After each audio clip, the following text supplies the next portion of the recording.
What's happening, everybody? Appreciate you guys checking in. All right, we're going to break down some game film. We're going to talk about a couple things. You got me solo for right now. Severe's going to be joining in here very shortly. Chris won't be with us. He's recovering from vacation. He's living his good life. Shout out to him, man. He will be with us on Sunday after we break down or just kind of give you our post-game reaction of the Eagles game. And so we're going to start the show off with myself.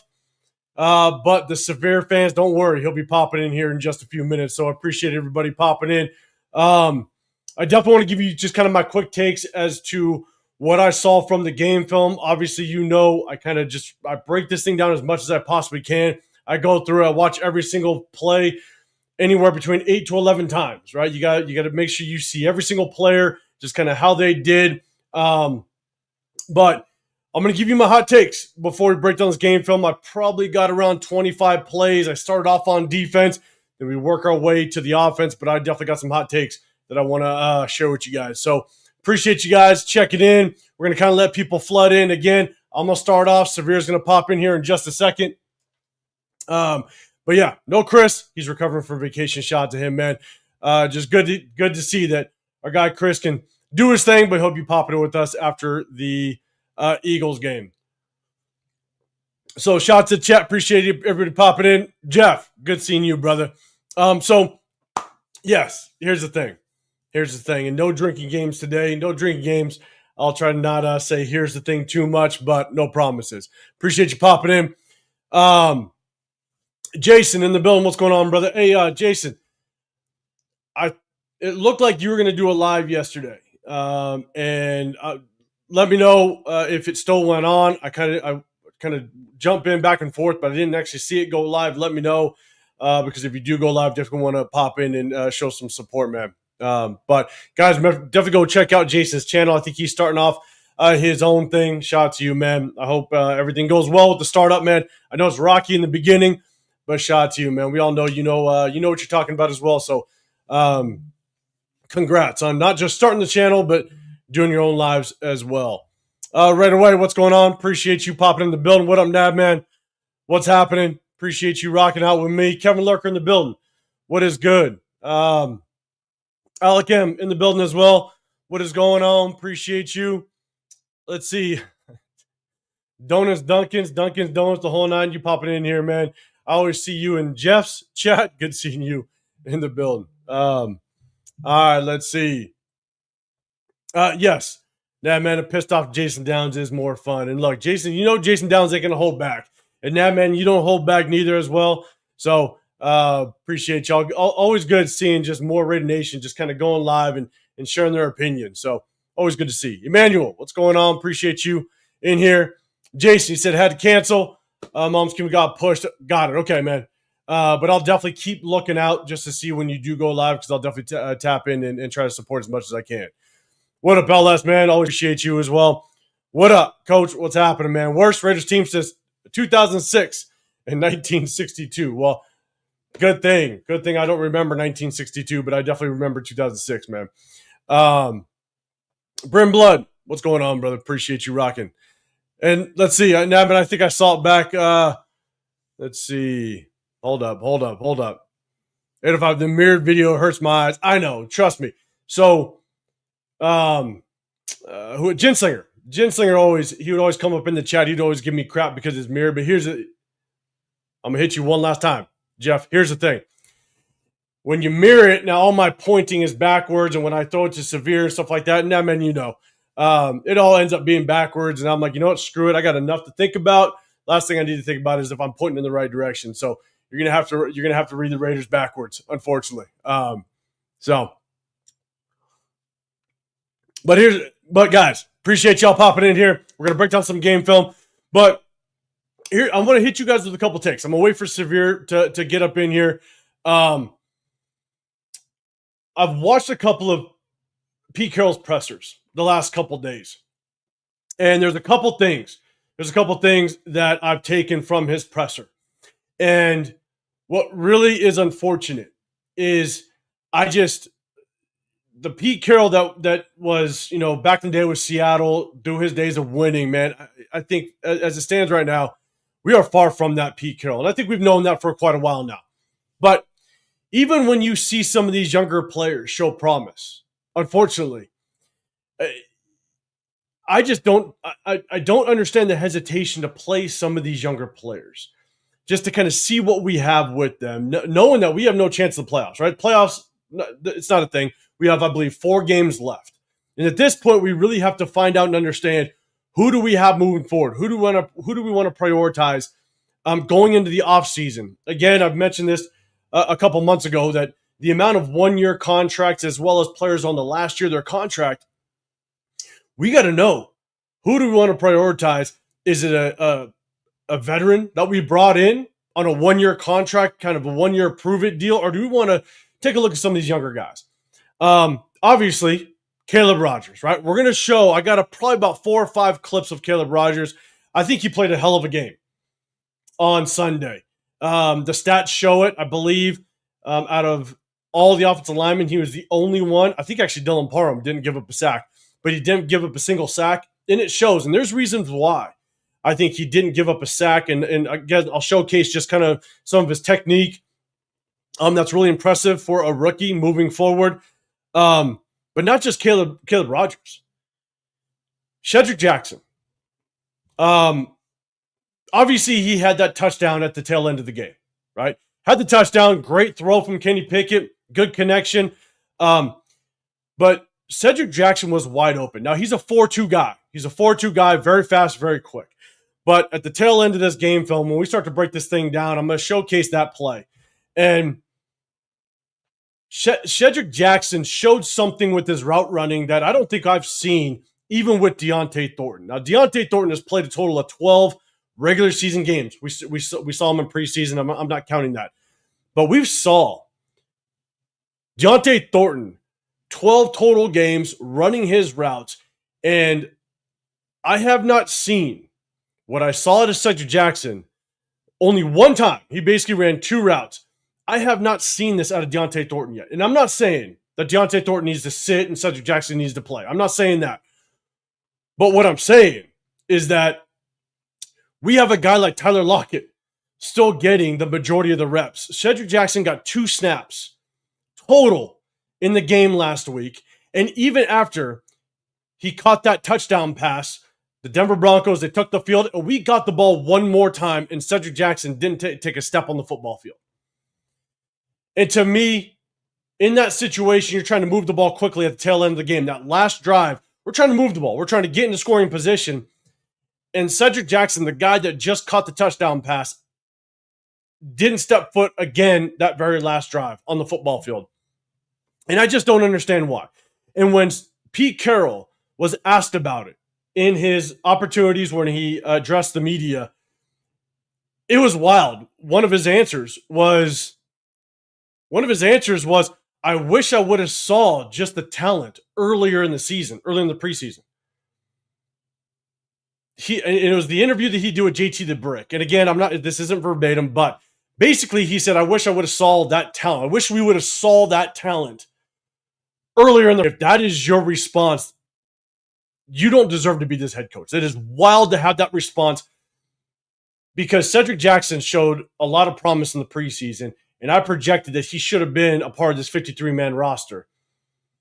And for Pete Carroll to have that answer when asked about Cedric Jackson is absolutely crazy. And so, but I'm going to get to some of the comments up here.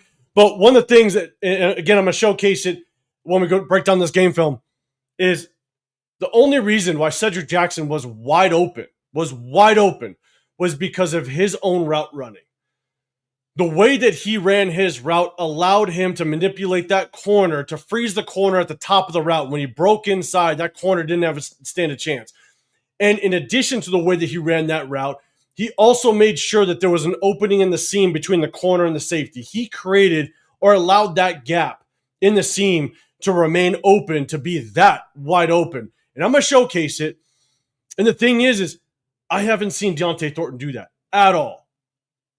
And for Tyler Lockett to get more playing time, or at least to get 99% of the playing time, I think is wild moving forward up to this point. Cedric Jackson, in my opinion, needs to get at least 70-30 of the reps Tyler Lockett can still play. That's fine. But Tyler Lockett, it needs to be a 70-30 split at this point moving forward. Shedrick Jackson should get at least 70% of the snaps. And I understand that he may not be the most well-rounded route runner at this point. And again, I don't know that for a fact because we don't see much of him. But the thing is Greg Olsen needs to scheme certain route concepts to allow Cedric Jackson to showcase what he can do. And so, again, I'm just going to get into it. We're going to break this thing down. I'll show you the play and kind of give you my opinion on it. I definitely want your guys' opinion as well. Severe's going to be with us in just a moment. He's running a little bit behind. As soon as he pops in, we're going to jump into this game film. But I see Diesel in here. What's going on, brother? Appreciate you rocking in here. LS, if the Raiders win another meaningless game, that's really going to test my loyalty to this team. And here's the question. Guys, hit that hashtag Raiders if you're going to answer this question. Catching my eye. Pete Carroll stated that Aiden O'Connell is good to go. He's going to be active. He's going to be rolling. Who should we go with? I think Pete Carroll did say that Kenny Pickett's getting the starting reps, and so it's between Kenny Pickett and Aiden O'Connell. And question is who really should be starting this game? If Geno Smith can't go, I think they're taking it day to day. It's leaning towards he may not go at all, so we might see another quarterback under center. So the question is, who should start Kenny Pickett or Aiden O'Connell? And that's the hard part, is because anytime you have a change in head coach, coordinator, or the quarterback position, it could spark this team. I'm not saying they're going to go in and win and all of a sudden put up 30 points, but it could spark the team just enough to where they just get a little bit of motivation. And is it just enough motivation to squeak out like a 20-17 win, right? And then all of a sudden you jeopardize a potential draft position. So that's the tough part. Let me know. Do you think we should see another quarterback? And who do you think it should be? Kenny, or should it be Aiden O'Connell? Let me know. I see Severe in the background. I'm going to bring him up in just a second. I'm going to say what's up to a couple more people. Let's see. Let me go through. Jason, what's going on, brother? Appreciate you popping in here as well. Alec M, truth about playing the young guys. Yeah, I think it's time across the board. And obviously, with what we saw out of Cedric Jackson, without question, time to see some of these young guys. Jason, it was a nice arc. I think you're talking about the throw. Yes, it was. Moval, what's going on?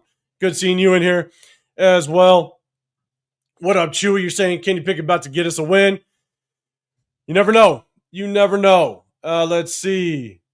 Donuts Duncan. Aiden should, only for the fact that he's signed through next season. Yeah, we got him for another season. And so let's kind of see how it plays out. But you're definitely calling for Aiden LS. You're saying Aiden as well. He ain't renting out these D lines coming up. I know. He could be just basically a statue in the pocket. We'll see. Kevin Lurker. You spent a draft pick on him, so pick it without question. We did. We traded a 5th-round draft pick for him. And so if you can get some sort of money's worth of that draft capital, it's going to be wild.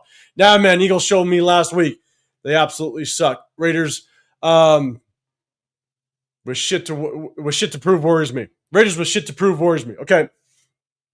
I'm with you, but I think that defense still can work. That defense can do work. And, man, if we just fall off a little bit, all that Eagles offense needs maybe a little bit of an edge to overcome this game. So we'll see. Brim Blood, Cam Miller, he's at this point. He's on the practice squad. He's not elevated, so I don't even think we're gonna see him at all. All right, Jason, Severe, I'm gonna bring you up after this one. I'd like to see Kenny Pickett. He's healthy, and we need to have an Aiden O'Connell versus Kenny Pickett anyways. Maybe Mendoza, Pickett, Aiden O'Connell quarterback room. I know a lot of people like Mendoza.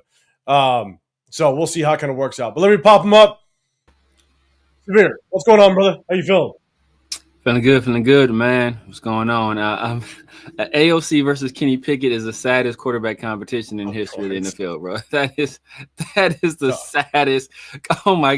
If you go into a season with that, oh my God, bro, pack it up, pack it the fuck up. It's just a wrap. It's a wrap. Start scouting for top 5. It's a wrap, and look, like I know again, like Kenny Pickett. You got the storyline. Severe, you're saying it on Sunday, right? The Kenny Pickett could be the storyline going against the Eagles and all that. And that's my worry. is we just get a little bit of a spark out of Kenny Pickett. This offense just, decides to wake up a little bit. And here's the tough part. It's one thing to always keep in mind. This is the comment I made when we went against the Commanders, and Marcus Mariota was going to be the quarterback. The thing is that Pete Carroll isn't giving us a definitive answer whether or not Geno is going to play or not. He's saying we're taking it day to day. We're going to see just kind of how the week works out. Now what the Eagles have to do is they have to prep for two quarterbacks. They got to prep for Geno and they got to prep for Kenny Pickett. And that just doubles your workload on who you're going to prep for. And so if we don't get a definitive answer by tomorrow or even Friday, that's just a little bit of an advantage for us, no matter how good or bad this quarterback room or receiver room is or O-line room is. They're still professionals. And so that's why you sometimes see a backup quarterback come in and look like an absolute stud, but then they fall back down to earth. And it's because sometimes D coordinators, they just don't know who to prepare for. And if the very last second, Saturday morning, you're flipping the script because now it's Kenny Pickett time, now it's like, damn, we now we have to basically just take in a game plan with the fire hose. So that's the tough part. I'm not saying Kenny Pickett's good. It's just that the preparation that a defense has to go throughout a week. Yeah. Now you got two game plans you're trying to muster, and it's sometimes not easy for the defense. Yes and no, only because there is extreme familiarity on that staff with Kenny Pickett. They know Kenny Pickett's strengths and weaknesses. So I don't think it will be quite the same level of adjustment that there would need to be if it was two foreign quarterbacks that they didn't have any familiarity with at all. Vic Fangio knows they know Kenny Pickett. And those guys in our roster, they know Kenny Pickett. So, he was just there last year, right? He was there the entire year last year, correct? Right. So and he's there a few years, right? Because he left there. He's there a couple years. He's there 2 years because he was there. He ran from the competition in Pittsburgh and asked to be traded. And they traded him to Philadelphia, where he was a backup regardless. So I think he was there 2 full years. So, they still have to prepare for both guys, like you said. But I just think that the level of familiarity they'll have with Kenny Pickett, I think they can focus a little bit more on preparing for Geno Smith, which is how much do you really have to prepare at this point? But they prepare more for Geno Smith, and then obviously they have the knowledge of Kenny Pickett to kind of fall back on. No, I agree. And the only thing is that it's more about there's obviously a lot of personnel probably on this team that wasn't there in previous years, right? So it's more about the communication. These players being able to kind of see it, and so these coaches still have to show it, and they got to show the tendencies because some of these players don't know Kenny Pickett, and so it's just making sure if they are actually prepared to know what Kenny Pickett wants to do. The DC probably does and understands his tendencies. But then how do you relay that to the players and make sure it's effective on the field? And so I agree. There's definitely some familiarity. But in the same breath, it's man, don't be surprised if you just see just kind of a little bit of a spark back change. Yeah. And God damn it, if we squeak out a win, it's going to be an interesting. What's going to be interesting? Is Jalen Carter playing? If Jalen Carter is playing, I don't know. I don't see it. And then, and then even with our young corners, because the guy that gave us the most trouble was Cortland Sutton, and A.J. Brown is coming off. Even though they lost, A.J. Brown, he had a resurgent game. So he can give us some serious issues. And then Devontae Smith, obviously, he's always a tough cover. So I'm not too worried. I'm really not too worried. Saquon Barkley too. You got Carter. Ellis that's saying that Carter's out. Alex M saying as well. I think Carter's out with an injury. So okay. Might be out with injury. That's but with our O-line play. And I'm gonna kind of give you kind of my takes on just what I've seen with the O-line. But I talked a little bit about Caleb Rogers, but I definitely got some comments on some other players. But before we get into it, Huey, man, appreciate you popping in here as well. Silver and Facts in here. I'm hoping we keep Colton on ice this week, hopefully for the rest of the season. That's just my take, but we'll see. I know that it was announced that he's returning to practice. And return to practice means he's probably going to take 2 weeks to just kind of get his feet underneath him. And by that time, we're week, 16? It just doesn't even make any sense. But well, we can talk about that after. You too, Nev, man. Jake in the building. Raiders need to figure out who the Raiders want to use as their QB for the rest of the season. We'll see what happens with Gino. Let's see. Brandon Simple in the building as well. What's going on, man? Yeah. Dick's in the building as well. What's going on? Appreciate you rocking out with us.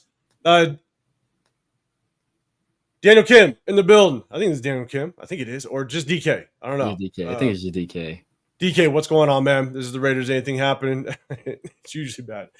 It is. God, nah, man. Minshew, Cashew. They're both nuts. But that was a terrible one too, though. That's probably worse than Minshew. Minshew AOC is probably worse than Pickett AOC. But it's very close. Very close.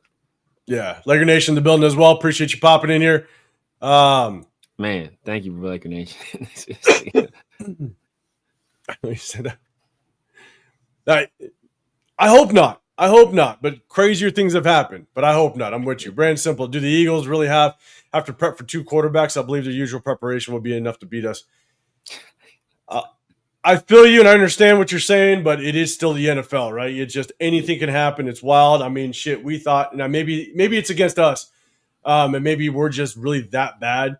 But, I mean, Jeff Saturday beat us with the Indianapolis Colts. That's wild. Baker Mayfield beat us with like 2.5 days of practice a few years back. Like, it's just anything can happen, which is tough. So, all right. Appreciate everybody rocking in here. Let's see. JC, Devontae Smith and Brown are going to roast Porter. So, look, Porter actually had a pretty decent game. He really did. And I'm going to showcase a little bit of it. Obviously, it doesn't show everything, but overall, if it wasn't a good game, then I would showcase some concerns. But if you had a good game, I definitely want to showcase. So, what I think he's doing well and just how he's positioning himself. A lot what has to do with corners is your body control. Do you have good body control through the route running and keeping up with some of these receivers? I want to showcase some of it. So, we'll see. We will see what happens. LS, y'all won't see me for a long time. We win this game. Just come back for this one, LS. Just come back for this. That's all we need. Jason, I see a question mark. If you had a question for us, man, if you put it back in the chat, I'll try to find it. Hit the hashtag Raiders, and I'll definitely try to bring it up. What up, Daniel Kim? What's going on? And let's see. Last but not least, we got Francis. What's going on? We'll probably see the real Kenny this weekend. Philly knows him well. I wouldn't be too worried. That was to Severe's point. Yeah. It wouldn't be too surprising. What was our boy that came out and played well that first start? Oh, forget everybody wanted us to run it back with them. He went to the Broncos. I think with Auburn, I think. Stidham. Yeah, Jarrett Stidham. Stidham. Remember Jarrett Stidham came out game against the 49ers. Like, man, Jarrett Stidham. Look at this guy. Got out there slicing and dicing. Good. And then we got as soon as they got some tape on him. Yep. It was all down. That's all it takes. That's literally all it takes. And sometimes it's like our home opener last year against Carolina. And Andy Dalton comes in and just tears us a new one. But the thing was, in that situation is what a new offensive coordinator / head coach in Canales, what he wants to do with Andy Dalton. So you don't have the game film. You know what Andy Dalton is. Yeah. But the question is how is Canales going to use Andy Dalton? And at times, defensive coordinators don't know. And so it's kind of a guessing game. Yeah. And so, but what happens after that? Andy Dalton comes back down to earth. Like it just works that way, unfortunately. I saw, as I watched some of the All-22, I saw a screen pass where instead of getting out, our running back tried to block 2 people. Yeah. It's like, I'm not too worried about the execution of this offense. We're going to do what we do. And that the screen pass, obviously more of the passing game, but that's the hard part is the confusion we continue to see. And I got one. I have one. Oh, shit. I believe I have one. I just want to make sure I did clip it. Is it the same one? It's not that one. I think it's a combination of, the running Agenti doing this thing.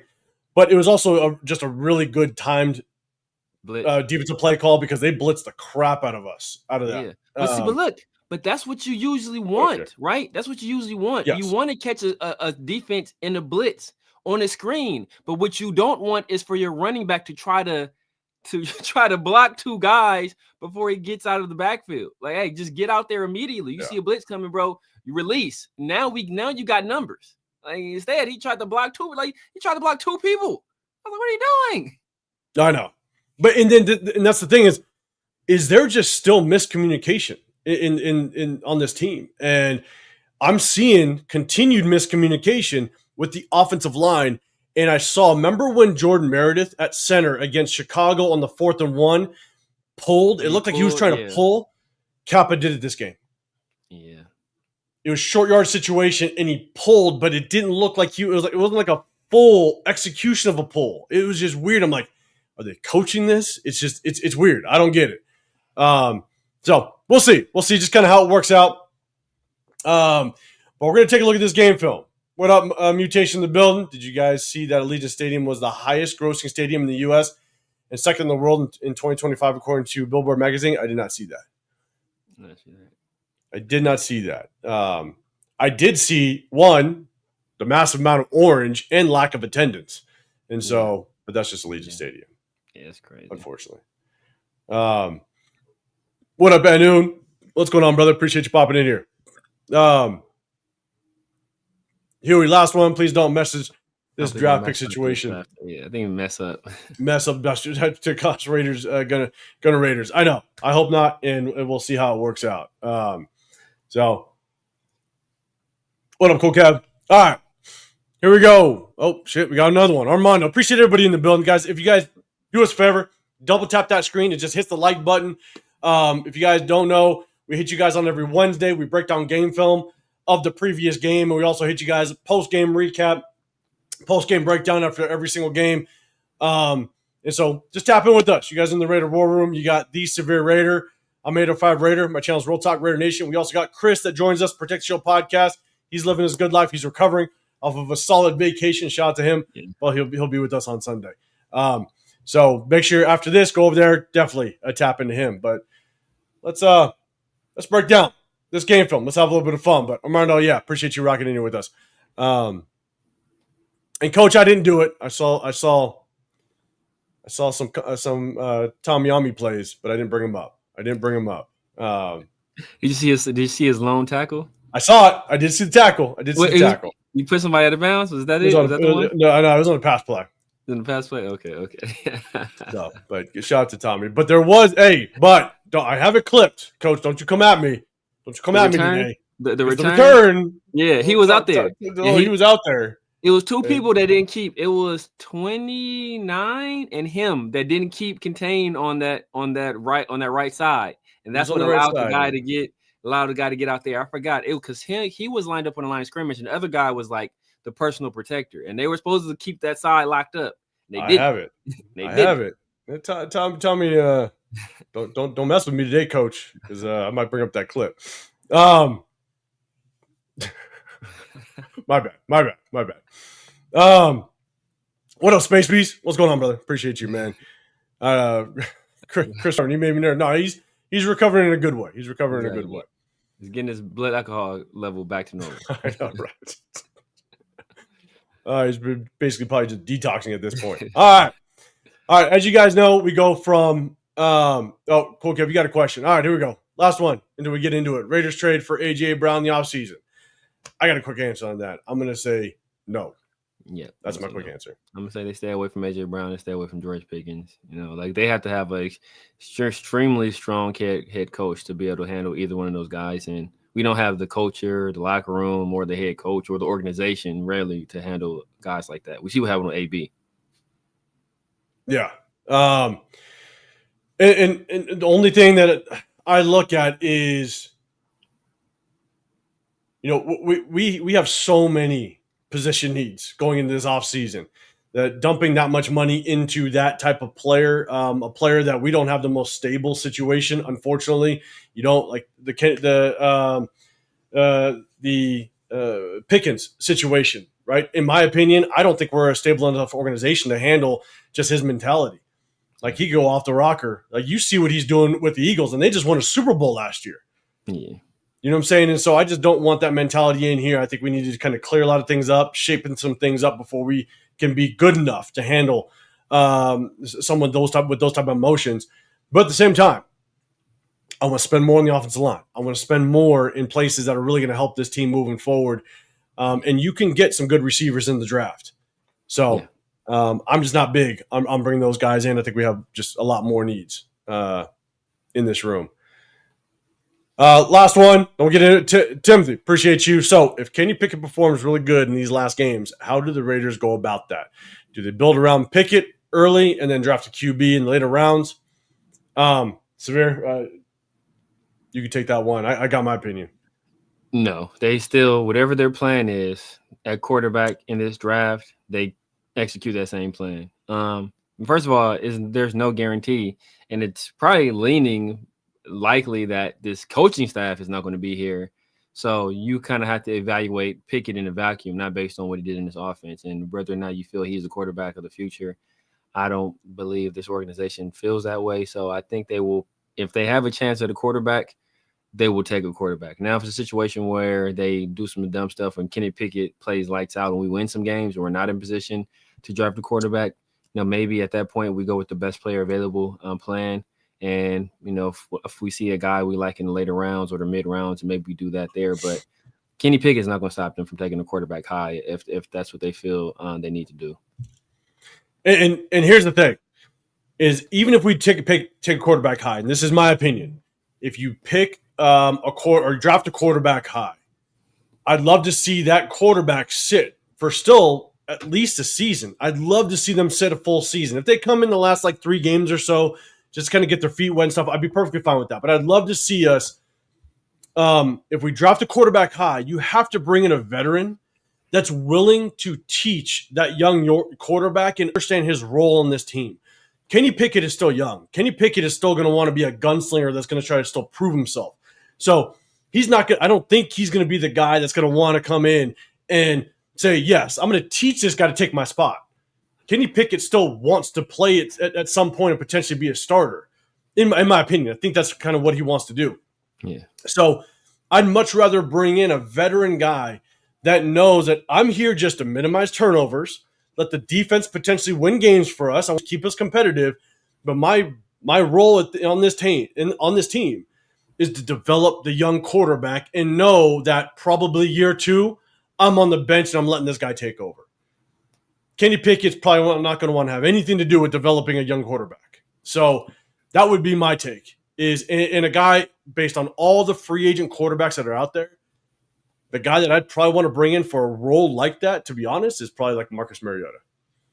I think they're going to keep him over there, though. I mean, I don't know if he's going to be. I don't know if he's going to be a free agent. But the guy I've been wanting for years, and before the guy I wanted before we went after Jimmy Garoppolo was Jacoby Brissett, just based on the dynamic between him 100%. And Andrew Luck, his familiarity at that Time with Josh McDaniels in that system. That's a guy who I would love to have over here. Another guy, obviously, is another guy I've been wanting on this team for years, and I think we see the relationship he has with another young quarterback, and how he's helped that guy with his development is Jameis Winston. Now, obviously, you mentioned the minimized turnovers.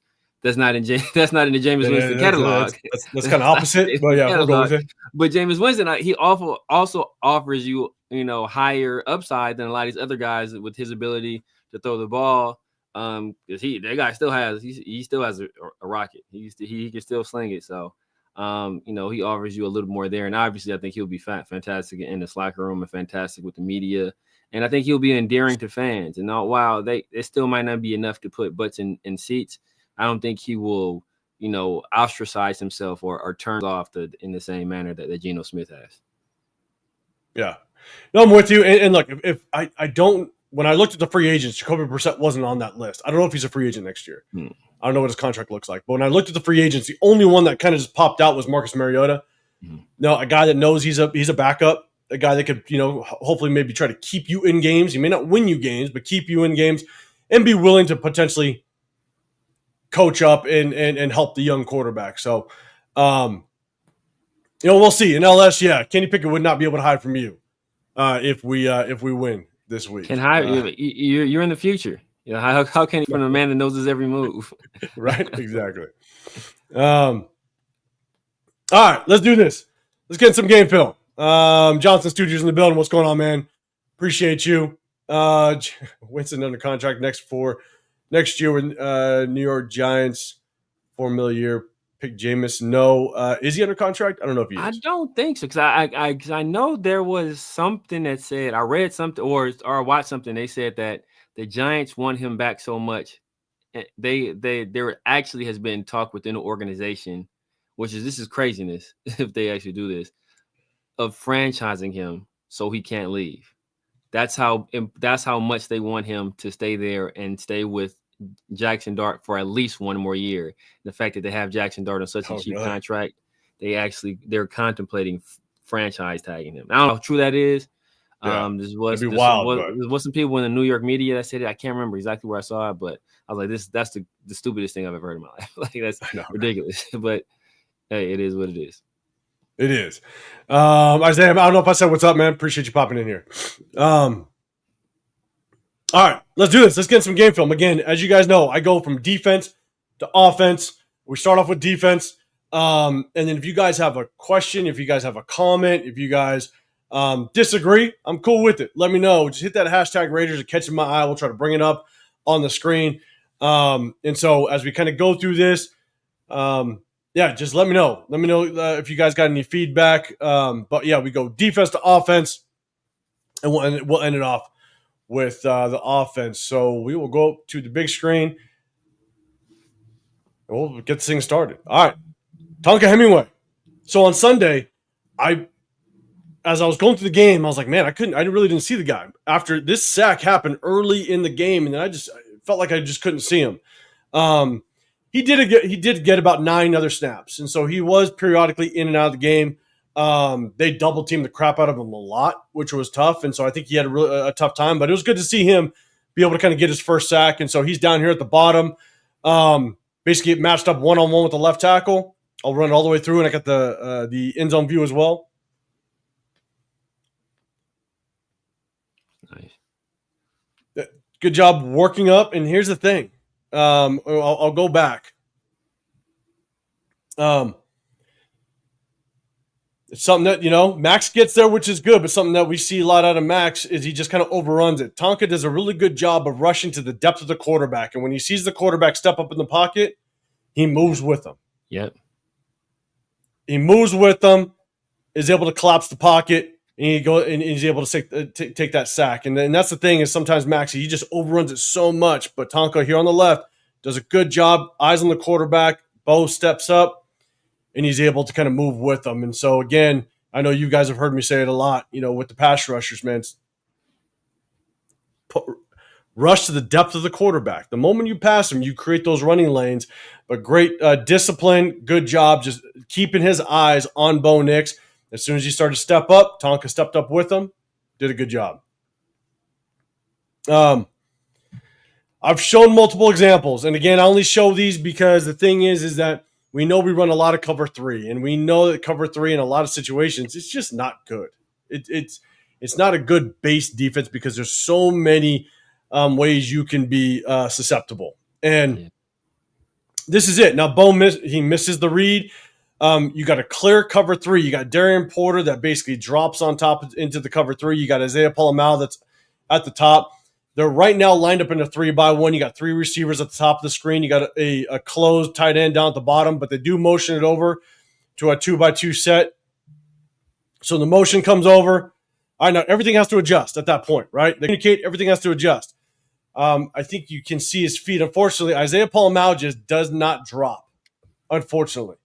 And it leaves just a vacant area. I don't have the wide screen, so if you saw Eric Stokes at the top of the screen, he bails. And so you watch Darian Porter, he bails hard. So he's trying to stay on top of this wheel route coming this way. And you got wide open here in the seam.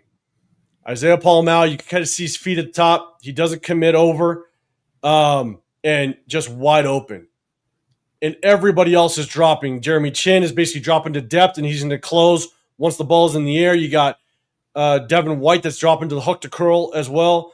Alana Roberts is basically dropping kind of into this deep middle a little bit. But the thing is, it puts Darren Porter in such conflict when you got a 3-by-1 to the field side, to the wide side of the field. You motion over to a 2-by-2. Isaiah Paul-Mal does not correct over. It's just wide open in the seam. Yeah. Bo doesn't see it. And if you can't communicate well in cover 3, which we've seen it a couple times, there's just going to be wide open pockets in coverage. So I'll show it one more time. Motion down to a 2-by-2 close set with the tight end. Darren Porter drops to stay on top. It's just wide open. Wide open. So I believe this drive finished off with a field goal. Should have been a touchdown. But Isaiah Paul-Mal just, again, bad communication. He's got to drop to that deep middle to be able to cut off that seam. But if you're late or you don't communicate well through motion, you're susceptible. This is why that cover 3 is not good. Here's another reason why cover 3 becomes extremely difficult to run in or just to execute. This is first down. All right. This is third quarter. Bo Nix has been picking us apart. I mean, they were just short to intermediate routes all day long. Yeah. And because that happened so much in the first half, and this is I believe the second defensive series in the third quarter, this is what happens to your linebackers. This is first and 10. Just pay attention to these two guys. Linebackers at the snap of the ball, you got to start moving forward. Linebackers, you got to play on your toes, you got to play on the balls of your feet. And as soon as that ball snaps, you got to get that forward lean and you got to take those check steps and kind of get towards that line of scrimmage. This is first and 10.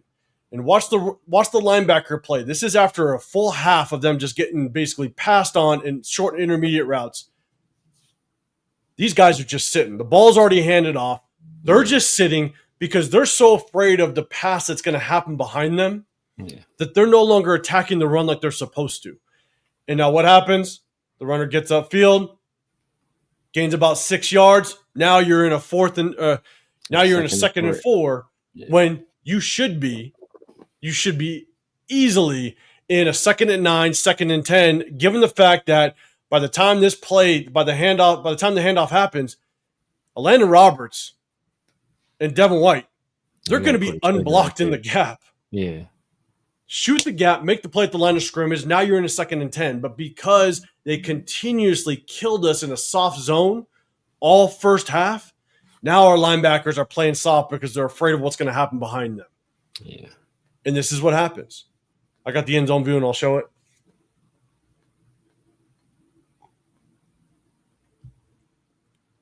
You got Devin White, Elandon Roberts here. And you'll see.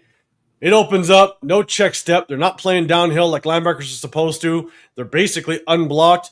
And RJ Harvey basically gets the line of scrimmage before they can commit. And so this is why playing so soft in a cover 3, it's just going to kill you by the end of the game. Yeah. And linebackers, they can't fully commit to the run knowing that you're just getting your ass handed to you in soft zone coverage. So now let's get to some good things. All right, a couple good things. And guys, hit that hashtag Raiders if you have a comment. I'll definitely try to bring it up. Severe, if you see something in the comments that's worth bringing up, man, definitely let me know. Or at least start, and I'll definitely bring it up. So Charles Snowden. Here's the thing. Charles Snowden, this is a great play. I'm going to run it all the way through, and I'll kind of talk about it after. You got Charles Snowden here, does a really good job, fights off the block, makes the tackle in the backfield. Oh, yeah, the run on the run. And that's him when he was at linebacker, right? Yep. He played quite a bit of snaps at linebacker. He did. He looked actually pretty good. Like, from what I saw, he looked he's 10 times better than Tyree. He's 10 times better than Tyree. And that looked natural. Like, that's not a guy that, that's a natural linebacker. And you see pre-snap, he kind of adjusts, and he shoots the gap and makes the play. So the one thing if you can kind of correlate the positions, right? He's playing linebacker right now, but he's a true defensive end, right? Yes. So he hurt us in the passing game because he's a defensive end. It's tough, right? But he also hurt us in the outside the outside zone runs, the pitches, because he's a defensive end. He's good at coming downhill. He's good at basically trying to get into the backfield, right? The moment that he had to move laterally, it was a struggle through the linebacker position. Yeah. And that's when there was probably 3 plays that they tried to run outside zone his way, pitch his way, and he just could not get through even receiver blocks, because as a defensive end, you're trying to move laterally in the speed of the NFL. Yeah. It's not something he's doing at the NFL level. Yeah, no, facts. And that's where it kind of hurt us. In this play, it's great. He reads it, gets downhill like a DN does, right? He's just pursuing into the backfield. And, he did well. But he's also a liability when teams now try to run pitch his way, and now he's got to move laterally. It's just it didn't work well for him in those situations. But it's good to see him just working, because he's definitely flashing this year. And for some of you guys that are now tapping in, one of the things that we like to do is, who do we prioritize in the offseason? This is why we still go through game film. And Charles Snowden, if anything, for a depth piece, I think we got to think about bringing this guy back, because he's basically an undrafted free agent that we have him on a 1-year contract. Exactly. I agree.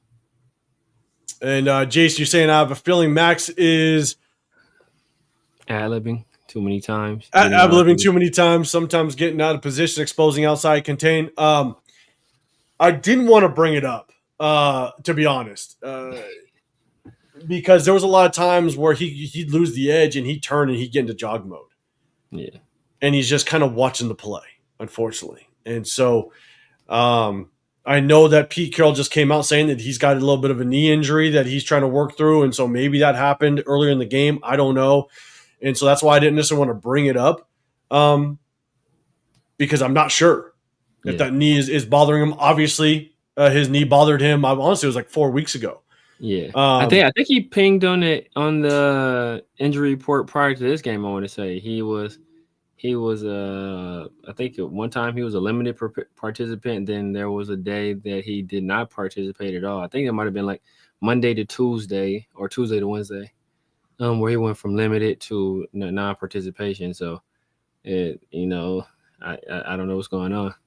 And I don't know if it's the same knee that almost killed him when he almost died that offseason after the surgery. So if it's the same knee cropping up again, that could be cause for concern. Yeah, no, 100%. And Ellis, you're saying Denver had 19 tackles. So I actually watched. So here's the thing. A lot of people were talking about Devin White. The good thing about Devin White is not a lot of his tackles just came from him getting eaten up in the passing game. He wasn't great in the passing game. We've seen it all season. But because he's so fast and athletic, there was a lot of times where it would be a pass the flats, and Jeremy Chin's in the flats. He may take a bad angle, and Devin White has the hook to curl next to him, and he just closes and makes the tackle. And so it was a mixture. Devin White still had a really good game. I have one clip which is bad, and it's pointing out an issue that we've pointed out since preseason with Devin White. But Devin White was still flying around the field. He was making plays, definitely using his athleticism to get to different areas of the field to make plays. 19 tackles, man, you're kind of a ball hawk in that sense.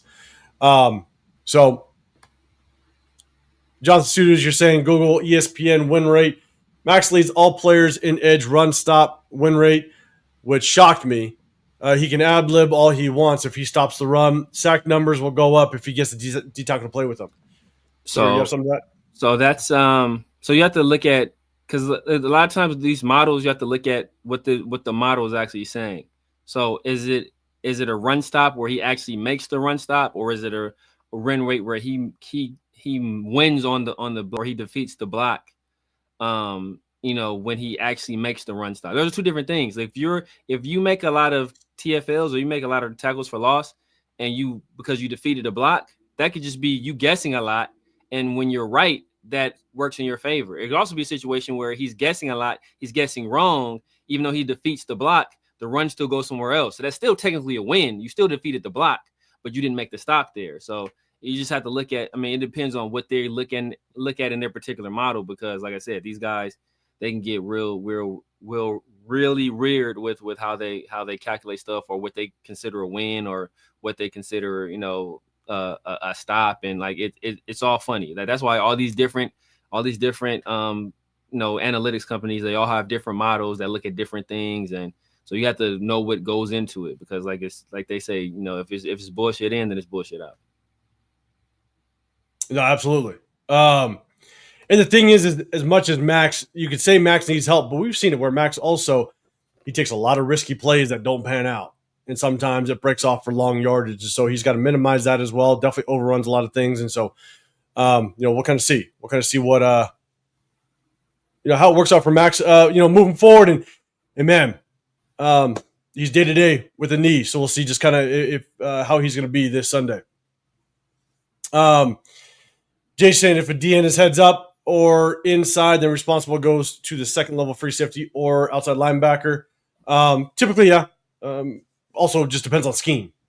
Yeah. Just depends on scheme and what their true responsibility is, and just kind of their first step as well. So, but typically, you are 100% right. Okay. But a lot of time, Max isn't the heads up. A lot of time, Max lines up wide and he jumps inside. Really wide. So it's usually that is true, right? If it's and not necessarily if it's heads up. If he has inside leverage, then a lot of time that falls to the backer behind him. If you're heads up, then you still, most schemes, you still have outside, you still have that outside contain, unless depending on the alignment and how the guys are lined up behind you. But if he's inside, yeah. But Max isn't. That's usually not the case. It's usually Max is outside and he jumps inside. Yeah, and we should. There's a lot of it. I think I have some clips played that I could show. But we'll see how it works out. Captain, what's going on, man? Okay, so let's do this. I just picked Snowden's play. All right, here we go. All right, let's look at a little bit of Darian Porter. All right, I got only about 5 more defensive plays. I'm going to jump over to the offense.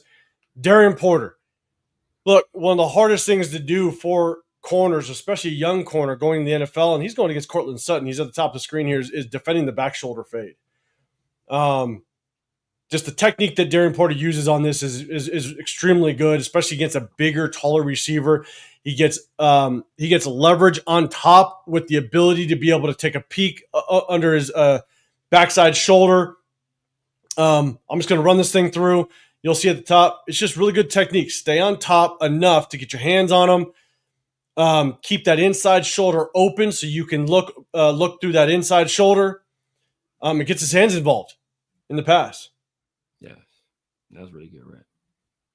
It's a really good rep, even given the fact what makes this even harder, to be honest. What makes this even harder is that Cortland Sutton is starting out at the bottom of the numbers.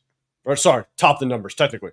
He's at the top of the numbers, which there's a lot of field to play with. And so Cortland Sutton can have an outside release, and he can break this thing off to the out route. A quick out route. He could break this thing off and curl this thing up. But what Darian Porter does really well is he stays on his hip, but stays with leverage on top, which by having leverage on top, now he could have better body control to shut things down, sink his hips, if Cortland Sutton pulls his eyes back for a backside shoulder. And so he does just a really good job, run him to the sideline, stay top leverage, knowing that now he doesn't have to fully commit to the deep ball if Cortland Sutton tries to take off. It's just really good body control and good positioning through the route. This is another one on Cortland Sutton. So you got Darian Porter down below. All right. You got a closed 3x1. So you got a tight end down here at the very bottom. You got Darian Porter one-on-one down here, but I think they motion over basically to make it a 2x2 set. So the motion comes over. And now Darian Porter does a really good job of basically disguising man-to-man, and he bails hard, which is really good. He bails hard. I'm going to play it all the way through. Stays on top of number one.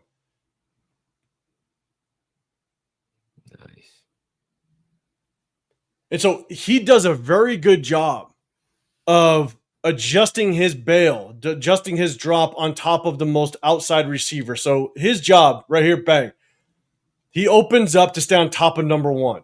If Cortland Sutton wants to continue, he's going to stay on top of him. But he stays on top of number one, the nearest threat to the sideline, which is a really good job. He stays on top. Both receivers. Cortland even comes his way.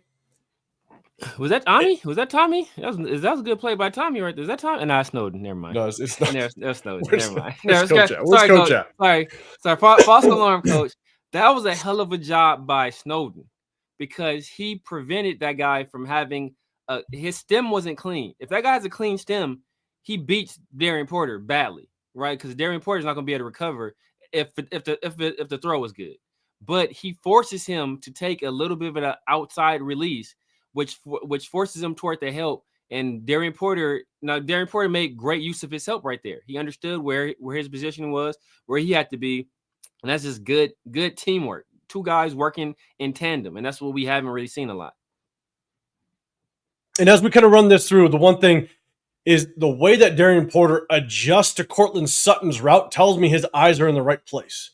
Exactly. All right. So even though the outside receiver, the number one receiver, basically goes on a wheel route, as soon as that wheel route kind of settles down, his eyes instantly go to Cortland Sutton. He's able to stay on top of that, and it just tells me that his eyes are just focused on the right things through the play, through the progression of the play. Exactly. And so, look, it's good things. I like seeing it. He was watching that wheel too. So like Darian took the way they worked together. Darian took away that wheel, so they couldn't run that wheel, and then Snowden kind of took away that inside guy, and then it was just great. And Darian's length and speed, obviously, he was able to recover to that rush. I mean, it was just really good. Really good two-man game right there. It was. And again, it's showing that he's just starting to really understand the game a little bit at this level, which is good. Definitely want to see more of it. Sacktown, what's up, man? I see you in here. Appreciate you popping in. Let's see. All right. Here's Laulu. Again, guys, another example of a guy that's on the last year of his contract. I think this is a guy we need to bring back for depth. And really just be on the heels of any starter or potentially just find his way into a potential starting position next year. Yeah. And so he's right here. I got the end zone view as well. One thing I want to showcase is you see it more in the end zone view is just his balance through his pursuit. Nice. You got Max doing a really good job. I'll run it through one more time. You got Max doing a really good job, but again, the end zone view shows it even better. But Laulu, even through just the fighting that he's doing, you can see his eyes are still maintained in that backfield, trying to track the runner, locates it, does a really good job of shooting inside. But the one thing that's hard to see on the sky view, what up, Leo? What's going on, brother? Yeah. On the sky view is watch the center. The center actually tries to do a quick chip on Laulu, and Laulu is able to maintain his balance while fighting off this guard. So Laulu stems down real quick. He engages with the guard, but the center tries to help. And he tries to buckle his hip a little bit, and he maintains his leverage. He maintains just his body control and still is able to locate the runner, get off the guard, and make the play. That's not easy to do in the NFL. And then you talk about Max. What Max is able to do right there is there are guys that can defeat the block, right? Because that wasn't because they know the play was going the opposite way. So, he didn't really make a great effort. But what Max was able to do was flatten out. A lot of guys don't have the agility to flatten out right there. So they'll overrun the play. Max was able to flatten out right there and still be involved. And to your point, Severe, and Aiden is just rolling on the ground right now. To your point, a lot of time, these guys, when they know the play is going away, these guys, they're not trying to, like if you're blocking at the point of attack, they're trying to engage, impact, and drive. That's what they're trying to do, right? Where these guys are just trying to shield you. So Max knows that, and he does a really good job of knowing this guy's not trying to fire out and hit me. Exactly. He's just trying to shield me, which means I can swim you real quick and get down the line of scrimmage. Exactly. And so, and that's to your point, Max just, he understands the blocking scheme as soon as the ball is snapped.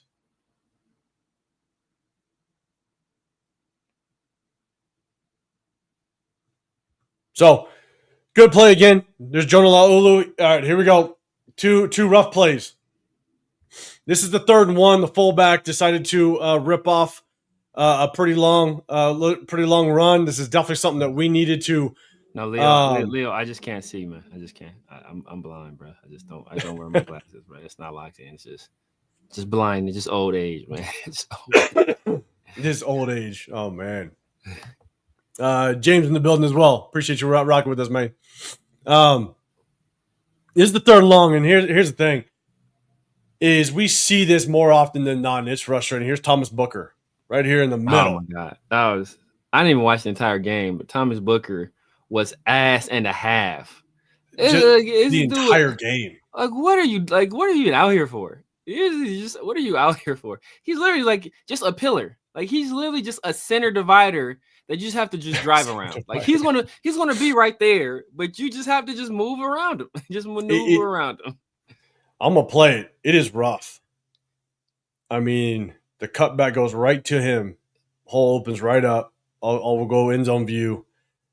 And we've seen this too much with Thomas Booker, but we've seen it. It's gotten worse.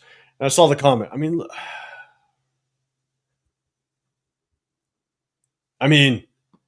You got to have more gap integrity. You got to maintain that gap, and he's mauled right there, just removed out the club. That's what you call it. He's just out the club. Threw him straight out the club. And Judo Joe, you're saying, did Booker get worse each game? And honestly, like he's shown some flashes, but the thing is that, in preseason, it was so hard to determine how good he was because if you go look at who we were playing in preseason, it's nothing but backups. Exactly. It's all backups, and he didn't even look good against backups. That's the hard part. He just flashed a couple times with chasing down and causing a fumble 15 yards down the field.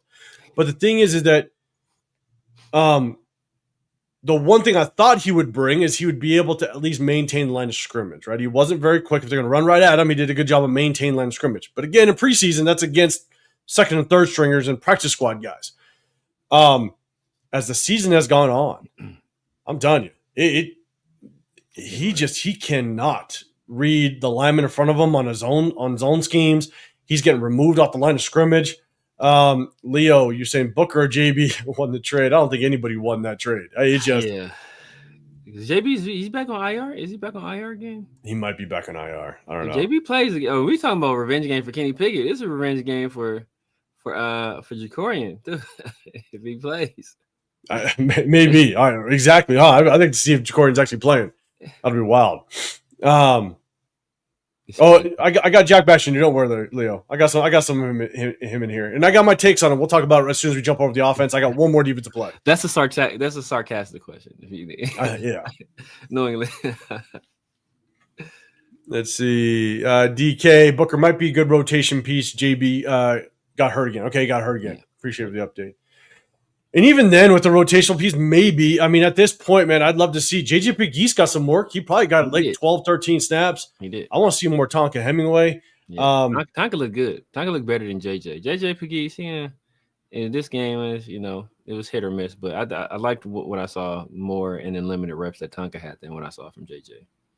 And I wasn't high on Tonka at all when we drafted him.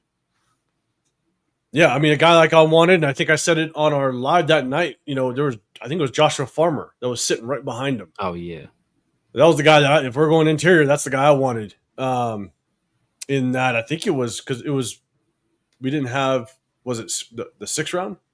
We didn't have a 5th. We didn't have a 5th.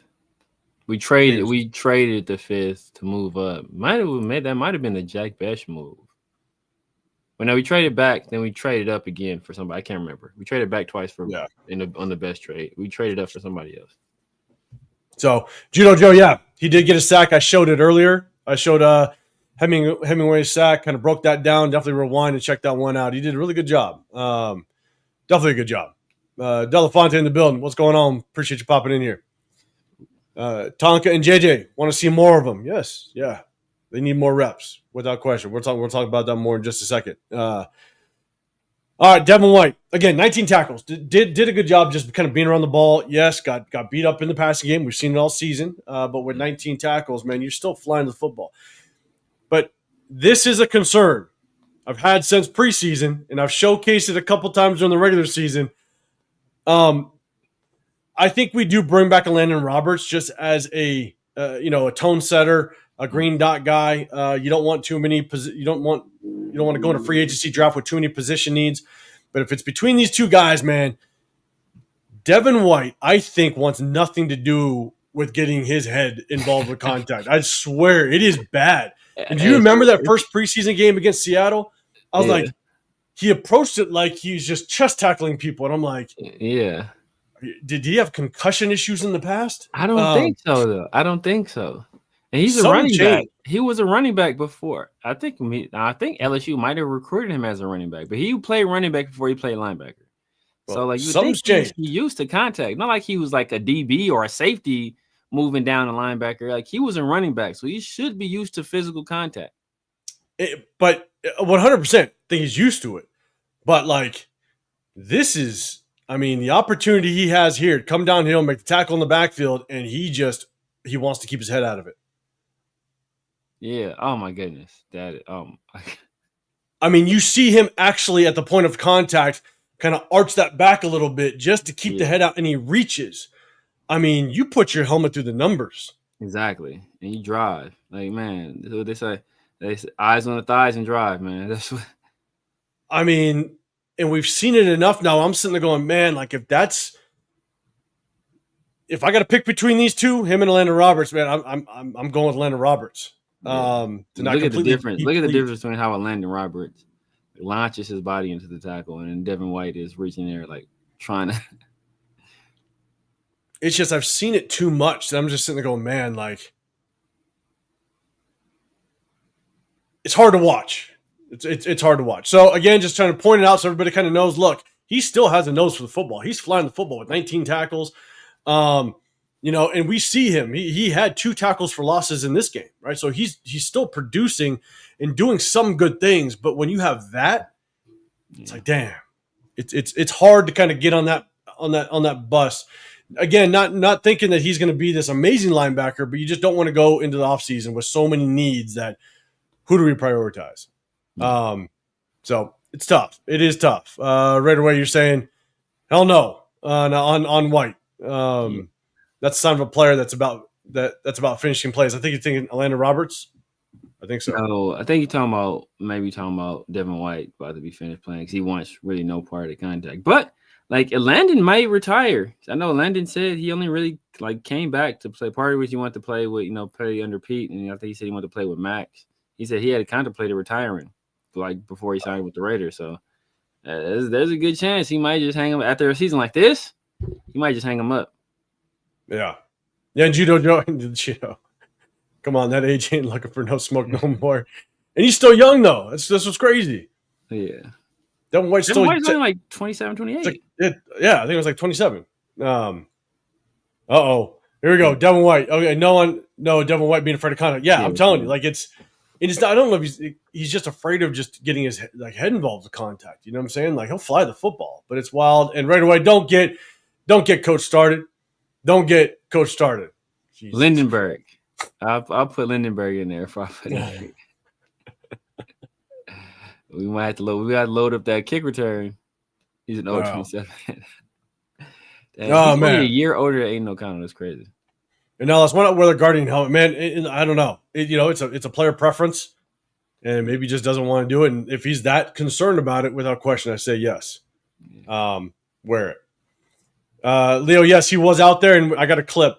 Only if Coach tries to come at me, I got a clip waiting for him. If Coach wants to come at me, we're gonna keep it. We're gonna keep it in the file for now. All right, that's defense. Not a whole lot again. They just Bo Nix, short, intermediate passes, beat us up all day. Just kind of showcase why cover 3 really just doesn't work, especially when you're trying to play a soft cover 3. Man, it's outdated, and teams know how to beat it, especially if you run it in the wrong down and distance situations. So, all right, here we go. Let's go some offense. And Leo, we're going to take a look at a little bit of Jack Besh. I got some that I could pull up as well if we want to do a little bit of a deeper dive. But look, we're looking for receivers that could do a really good job of, really scheming themselves open, doing a good job of running routes correctly. Trey Tucker, man, does a really good job of just basically selling the run, selling the play action at the receiver position, and then accelerating, getting across the field. This is his catch on the deeper drag across the field. He's down here, lines up inside, a little bit of play action. Does a real good job of selling the run out the start and then just taking off. Yeah.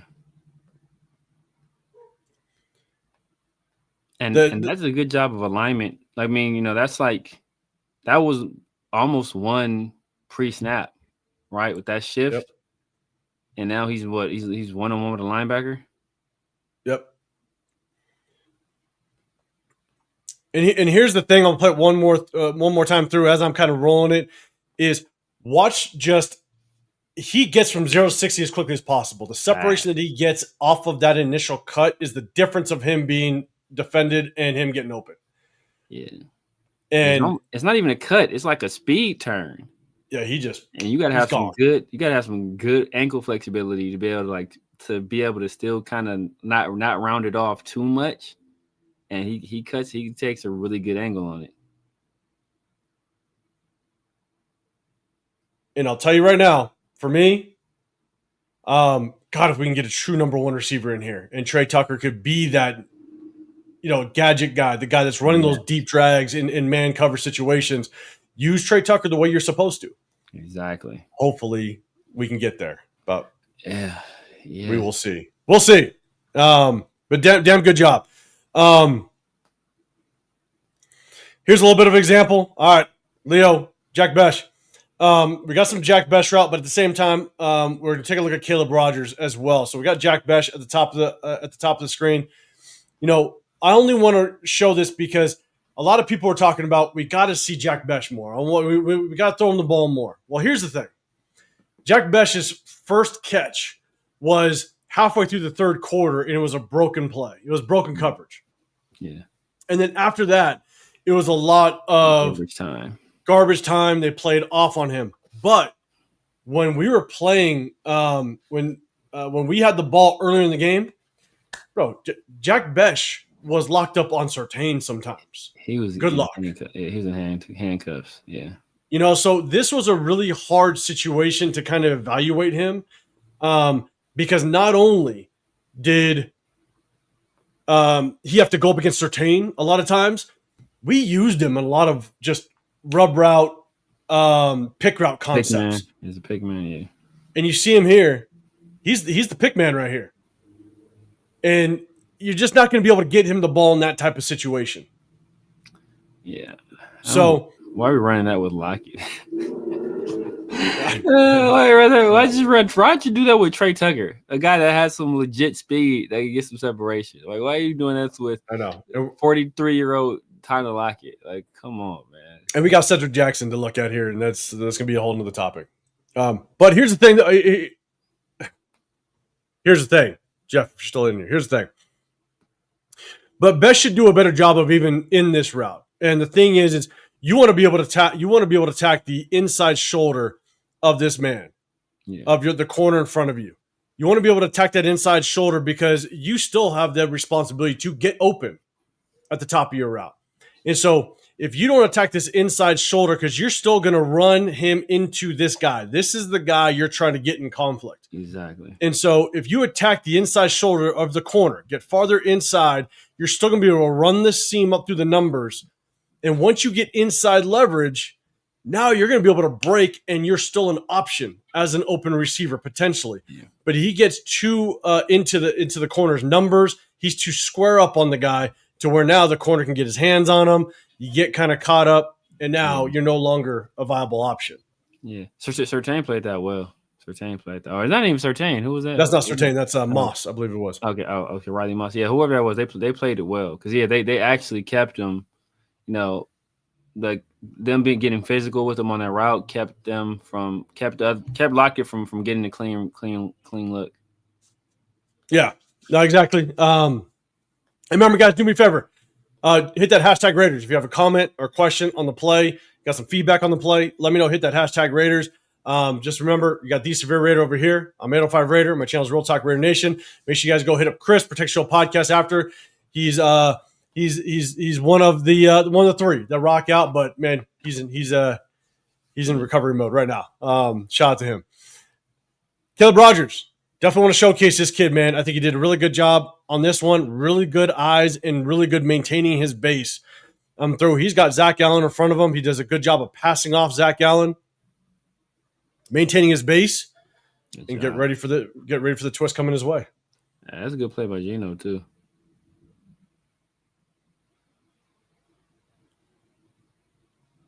A lot of times, and we see this with Parham a lot. This is why Parham's as bad as he is. But Parham had a really good game. I'm not going to lie. Parham had a good game. Yeah, I'm not going to take anything away from him.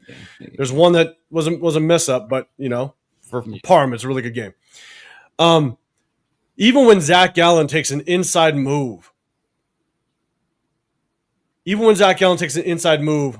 Caleb Rogers still has really good feet. He's able to kind of get back over and get in front of the twisting nose tackle coming his way. And so I just like his eyes. He does a really good job. He gets back over, sinks his base, and is able to get his hands inside of that twisting the interior defensive lineman.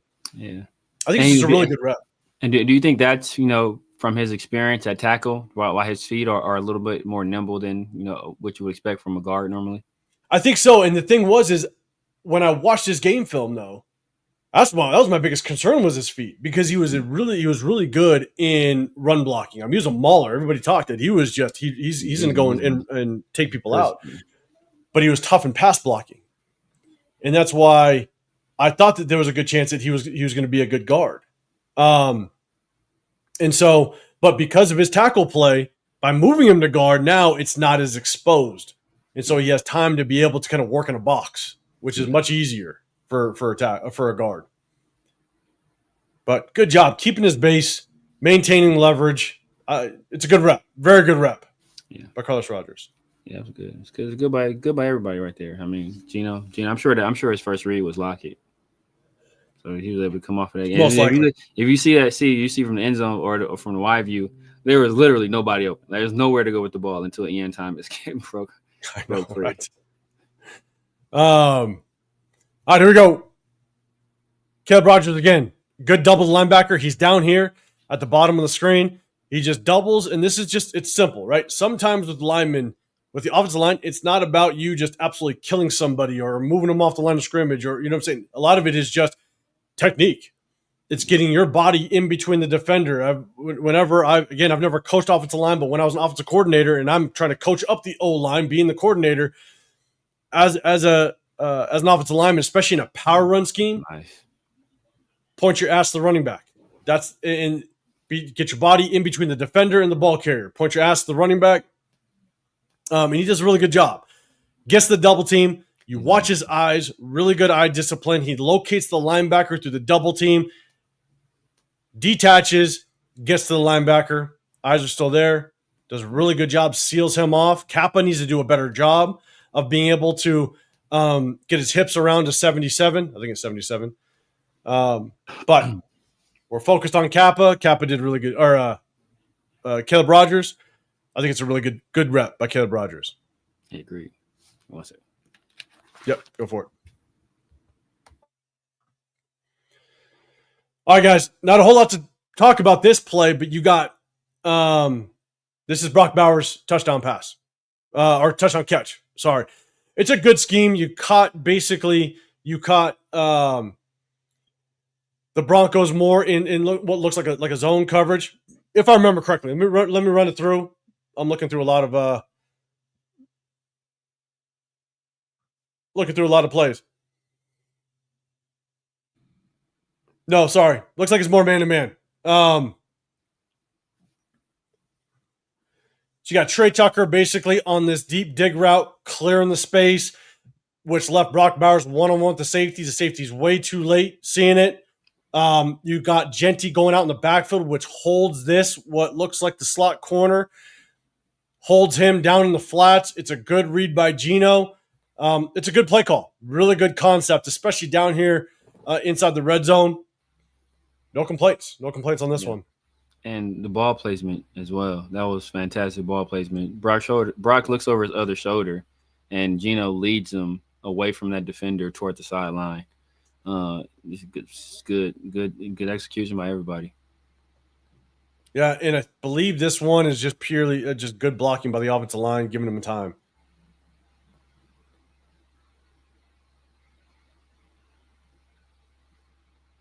So, give a little bit of time. And like Leo said, this play gave me hope for the game. And then it just crushed you. Just crushed you, Leo. Crushed us all. Shout out to Gino on that throw. Yes. You'll give him credit when credit's due, without question. So yeah, right away. They're worried. It's like, man, if he gets the ball right here, he might score. If Genty gets the ball, they can go for 6. I got a play that we're all gonna have fun with Genty. Okay, well, I'm gonna get there. Let's see. Oh no, that was the same play. Hold up. All right, I just want to showcase this one. Yeah, Milk Beezy, what's going on, man? I'm just showcasing this one because I'm sorry, it's probably one of the dumbest plays I think I've seen in a very long time, and we've had some dumb plays on our offense. I have no clue why you're running a swing pass in the end zone. And this is designed. Oh yeah, I remember that play. For some reason, I thought that was out of shotgun. Did we do something like that out of shotgun too? Did we do something weird like that out of shotgun? I don't. I know we did something weird. Like, are you talking about games ago? No, I said this game. I thought. I don't know. Weird out of shotgun too. It was like another swing pass out of shotgun. I was like, what are we doing? And this is a design swing pass. If you look at Gino's progression, he doesn't even look. He looks downfield, goes directly to Genty, and you see it on the end zone view. And I'm sitting there going, your objective is to not be in the end zone. Yeah. But yet you're going to throw a swing pass where Genty has only one. If a linebacker plays that well, and when you're inside your own 5-yard line, you're more likely going to see man coverage, which tells me if Gino throws that ball and that linebacker or defender plays it well, Genty has no other option but to catch the football. And he's going to get absolutely blasted. If you watch Gino's progression, watch his helmet. He doesn't even look downfield. He looks play action, looks directly at Genty. And I'm just sitting there going, you're allowing contact at the 1-yard line by throwing a swing pass in the end zone. I don't want to spend too much time on it, but that's crazy. And it's just the amount of time it took for that play to develop. You're running this like long ass run action, and then he has to set up and throw a swing pass to like with the way I get our offensive line hadn't been that bad this game, but how bad it's been playing recently. Like the amount of time you took and him actually dropping back into the end zone, this is wild. Yeah, I don't understand it. Sacktown, I like Caleb takes on the defender and goes and makes the second block. Reminds me of JPJ. It's definitely good reps. LS, it's still a 1v1 that Genty should have won as number 1 pick. He should have. You got to make the first man miss without question. Yeah. But I'm just more pissed off the play call. But don't worry, I got one on Genty. Dad City, all 22 on NFL.com. Yeah. That's poor design, but the yards were there to be had. I'm not trying to give Genty too much crap, LS. Yeah. All right, I try to hold it back sometimes. I try to be fair sometimes. Because I got one. Don't worry, I got one. Let's see. All right, here we go.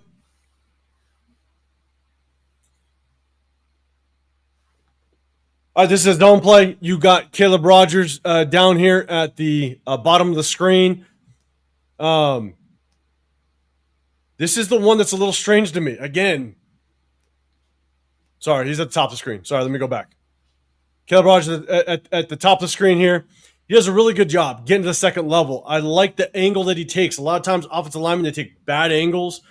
And so does a good job chipping, takes a good angle, and an angle that gets you squared up to the linebacker. Now, it's tough to hang on to him because you don't know where the running back's going, right? It's tough to maintain that block. But this right here is just a good help.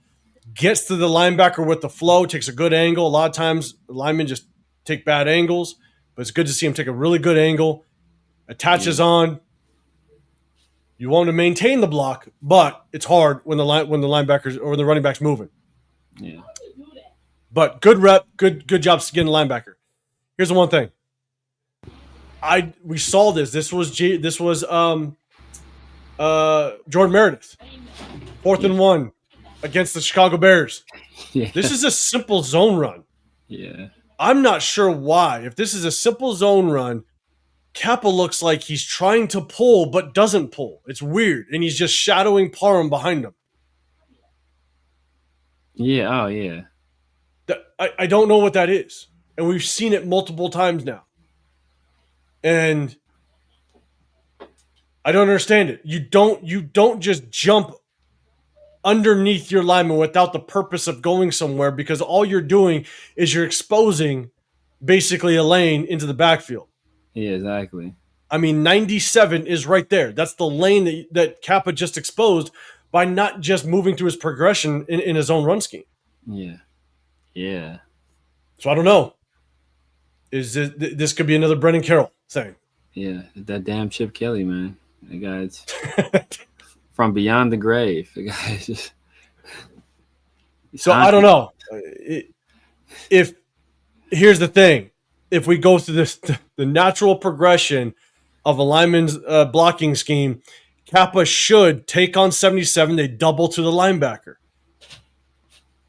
If they double here, Kappa goes inside, Dylan Parham, and you can see his helmet. If you see the stripe, I think he's looking linebacker. He's got eyes on linebacker. Yeah. You double him. Parham releases to the linebacker. Kappa continues to take him down the line of scrimmage, and at least this guy's taken care of. DJ Glaze got his guy, or the cutback lane might be there. Yeah, because now Kappa's at a poor angle to make that block. So I don't know what Kappa's doing. Again, just more confusion. So what was that at the top of the screen? Somebody is getting the Matrix right there. What is that? Oh shit. Ian Thomas. Oh my goodness. Oh my God. Ian Thomas. Let's all look at Ian Thomas for a second. Oh wow. That's rough. Oh yeah, that's Hufanga? Oh yeah, Hufanga did him down. Yeah, who's Hufanga? So Severe, let me know how you are on time wise. I know we're reaching 6. I'm good. Okay. All right, here we go. All right, chat. Hope you're ready for this. Hit that, guys. Hit that sub button if you want to get included in the chat. We do a chat, a sub only chat, just to show our appreciation to some of our subscribers. So definitely get included if you want to. Genty he had 10 carries for 30 yards. Yeah. Genty is responsible as a number 6 overall to make some of his own success. Yeah. The line's not going to help him every time, but when the line does, he's got to make his own success. Yeah. And we've shown it in open space where he makes bad cuts. We've shown it behind the line of scrimmage where he makes bad cuts. I kind of alluded to it last Sunday when we kind of went in post game after the game, and basically said, "Look, I think the speed of the game is just getting to Genty. I'm going to run this thing through. You got DJ Glaze that's going to pull and kick out Zach Allen. Basically, Genty's going to get the handoff, and I'm going to run the sky view, and I'm going to run it through the end zone view as well."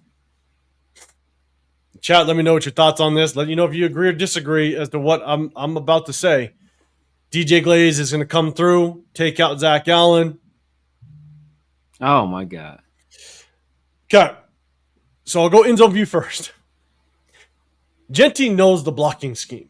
Genty knows that DJ Glaze is going to come down and kick out Zach Allen. He's going to get the handoff with his shoulders basically on the hashes, right? Yes. He's got to keep his shoulders square, and there's that cut. I mean, it's there. It's as wide open as you want to draw it up. Okay? Now, there is a safety sitting up there, linebacker, whatever. But the thing is, there's so much open space. I'm going to go back to this view right here. Hold up. Let me go to it. Let me see if I can freeze it in the right spot. Bang. There's the open space that I just showed, and there's the lone defender. That's Genty one-on-one. Yeah. We all know how Genty handles one-on-one, though. but look, even if Genty backdoors DJ Glaze right there, he can take that same hole he took and still have But he lets that guy. He doesn't have the agility to do it. See, because if he can bounce that right there, he can take that same. But he's indecisive. See, he starts that way, and then he cuts back. If he kept that direction, or just took the back door behind Glaze, he has plenty of space right there to run. Correct. But here's the thing: is what bothers me is he knows the blocking scheme. Yeah, he understands that DJ Glaze is going to kick Zach Allen outside to the left as a running back. You understand that is where that defender is going to go because DJ Glaze is coming from here to kick out Zach Allen. So where's Zach Allen going to go? He's going to go to the left. Why Genty was putting his body in position to cut left makes no sense at all. No sense whatsoever. And so this isn't even a read for him. That's the crazy part. It's not even a read. He should already know Zach Allen is so far. I mean, he's basically a 5 technique at this point. Exactly. And so Genty's going to get this ball at, I don't know, try to pause it. For why he's already going in that direction makes no sense when he knows DJ Glaze is kicking him out in that direction. Yeah. And so either Genty just doesn't understand it, Genty can't read it. I don't know, because this is just textbook shit at this point. Textbook. I mean, you have this opening with a safety on top. I believe it was a safety slot corner. Maybe it might even have been a corner, but I showed it in the previous view. That safety is still 7-8 yards off the line of scrimmage. If Genty continues his momentum right off of here and just cuts your one-on-one, and that's when you can show your worth as a number 6 overall pick. Yeah. Make that one-man miss, and now you're off to the races. Yeah. And DBs are his favorite people to hit. So if you want to hit somebody, you got a DB right there as a way you want to put your shoulder in somebody's chest. So, again, I show it because this is probably, I don't know, Severe, maybe the 8th, 9th time at least. At least. That I've shown that in the backfield. That's not even open space stuff. It's just in the backfield that he's just making the wrong cuts. Now, there's a lot of times where it's a judgment call, right? And so I'm not showing the ones that are judgment calls or ones that, look, you're not going to, you could go look at Saquon, okay? You could go look at Bijan, and there's going to be times where they don't make the right cut, right? But it's that 80-20 rule. You want them to make the right cut 80% of the time, and 20% they make the wrong cut. The NFL is so fast, you can expect every running back to make every single cut. But the thing is that he only had 10 carries this game. Out of the 10 carries, you as being a number 6 overall, you got to be able to make the right cut 80% of the time, bad O-line or not. And you got to be able to show that you are worth that number 6 overall pick. But this right here, knowing that DJ Glaze is his assignment is to basically pull down, kick out Zach Allen, and Genty at the handoff, at the mesh point, your body position is to cut into the block. Yeah. I can't anymore. Yeah. And it's not even like a super like physically demand. Like we're asking him to do something like just crazy. Like, it's not difficult. Just put your foot in the ground, go the opposite direction. Like you should be able to make a simple change of direction. So I'm gonna run it one more time in this view. We've kind of like beat this one down in the ground, but it's there. That could have been the difference between him having 10 carries and 30 yards and him making one man miss and possibly ripping off another, 25, 30 yarder or even more. Obviously, we know Genty doesn't have the breakaway speed, but it could have been 11 carries for 60 yards and it just looks a little bit better. Yeah. But that's the opportunity he needs to take advantage of as number 6 overall pick, and we've showcased it numerous times, unfortunately. Rundown, what's going on, brother? Appreciate you popping in. You said, "Salute my guys. I got to turn this shit off. Y'all getting me heated. I'm trying to chill." I'm telling you. It's not fun to watch. It's brutal, even for trying to break this thing down. All right, let's see.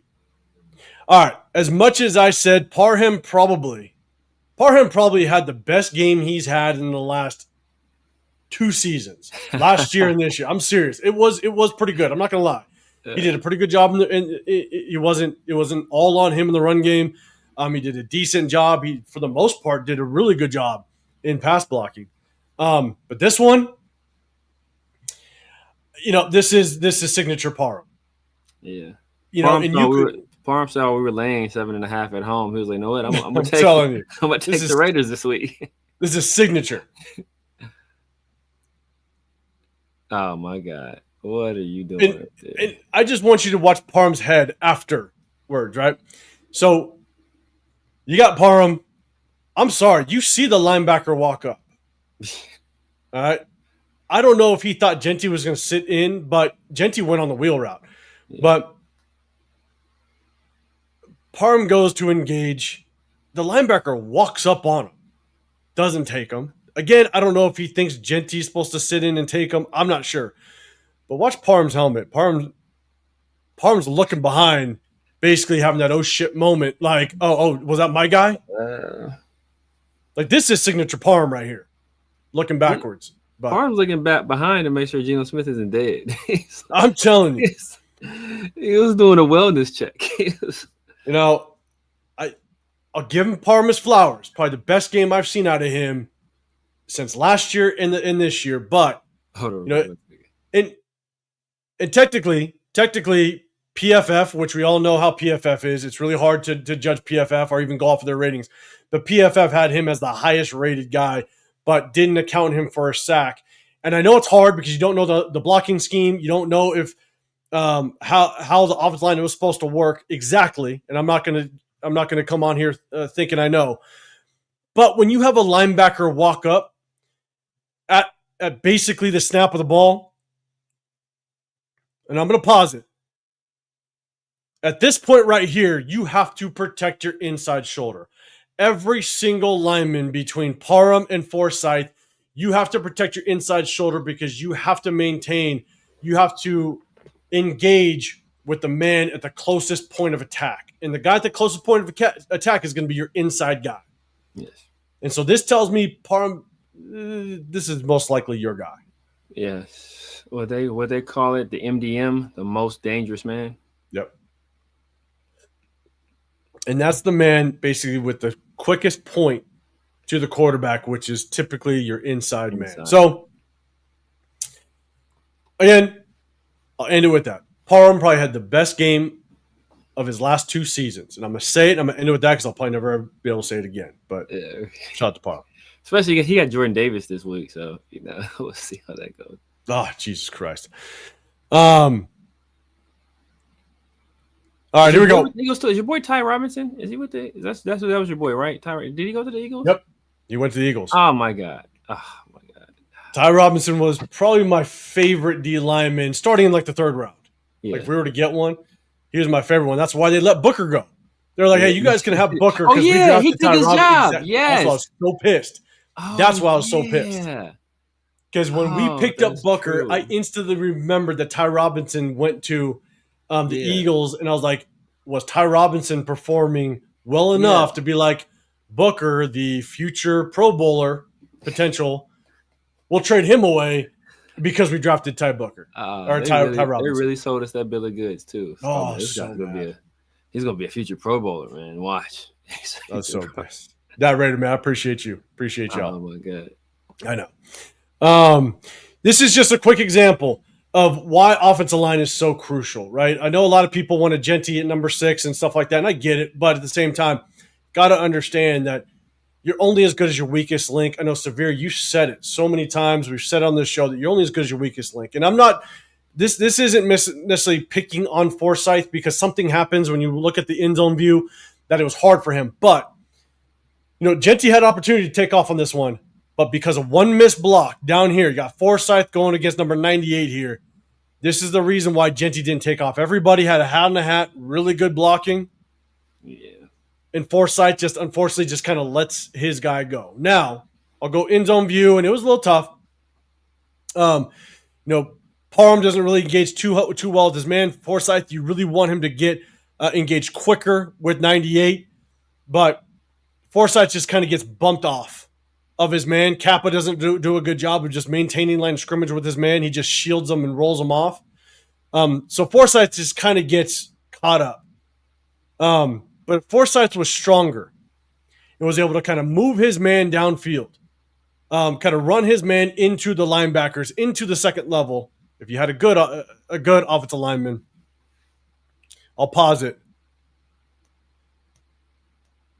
Actually, let me go back to Dylan Parham. Shout out to Dylan Parham. Watch this block for Dylan Parham. Pulls, takes out 97. He put somebody. Some pancake action right there. Some IHOP going on. I'll give him some love. Bam. Yeah. So, great block by Parham. Runyon seals his man off. DJ Glaze got his man. Again, great job by Caleb Rogers. Getting to his man. Second level. Sealing his man off. If Forsyth actually makes his block, there's the lane. Hufanga was going to be late. Yeah. There's the lane. Yeah. You're only as good as your weakest link on the offensive line. And all it takes is for one missed block, and that's why it's so crucial to prioritize the offensive line in every situation. Because if you have a top offensive line, there's a good chance that running backs will be able to have holes to run through, and you can protect your quarterback. Yep. Again, so I'll run it one more time in zone view. Just a good example of you have a good offensive line. Not just your starters, but even prioritize some backups. Yeah. You're not going to fall off that much, and it just takes one weak link. So just want to show that as an example. Let's prioritize the offensive line in this offseason. All right. So this is a really good job. Bad throw by Geno Smith, but this was a play that they ran last week. It was later in the game. It was Tyler Lockett. He caught it. Basically, if he stayed on his feet, he could have ripped off probably about 20, 25 yards, but he tripped over his feet a little bit. But it's a really good pass concept that I wanted to see more of. And I said that when we broke down game film last Wednesday. And they did it again. But this time, the Broncos knew it was coming. And also, Geno noticed that it was his own defense. Last time, it was a man defense. And so, Severe, were you watching? We were breaking this one down? Yeah. So you got basically a bunch 3-by-1. It's a closed set. You got Brock Bowers that's basically lined up in tight end position, but he's in a receiver stance. But got a closed set. You got a trips up top. And last time they were stacked and staggered. Well, these now, even though they're staggered, they're not stacked. You got this inside slot safety that's splitting the difference between the number 3 receiver, which is Lockett, and the tackle. Anytime you see the third defender split the difference between the number 3 receiver and the tackle, you can instantly know it's man. Man. Zone. When he's this close to the line of scrimmage. And so you also have this corner at the top of the screen so far backed off, playing outside leverage of the number 1. So right now you automatically know you're going up against his own coverage. And so what they did was this time Tyler Lockett had basically that read route. You have 2 go routes to basically clear this underneath zone. Tyler Lockett basically has the option route. He's going to work outside first and then have the option, depending on what the position of this guy is, he can work it out or he can work it in. He works it inside, but Geno noticed it was zone coverage. Bad throw by Geno, but it's a good job. It was a good read by Geno. He's just got to get the ball there. But they're going back to this play, which I like.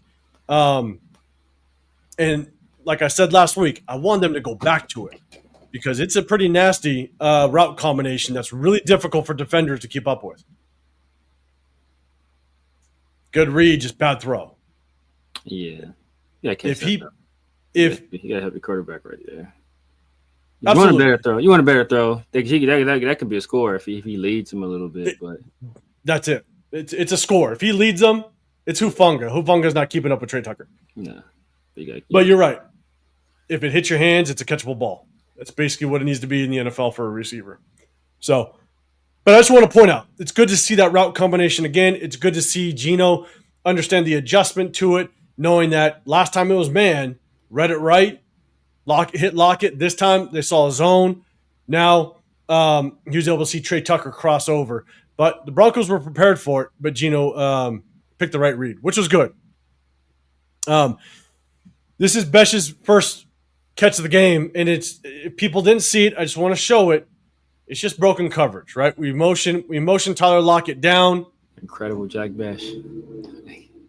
And what's good about pre-snap motion for those of you that just kind of don't understand the nuances of what pre-snap motion does is you watch this defender here have to communicate. And when you get motion, it forces them to communicate. And if they don't communicate well, then you have opportunities like this.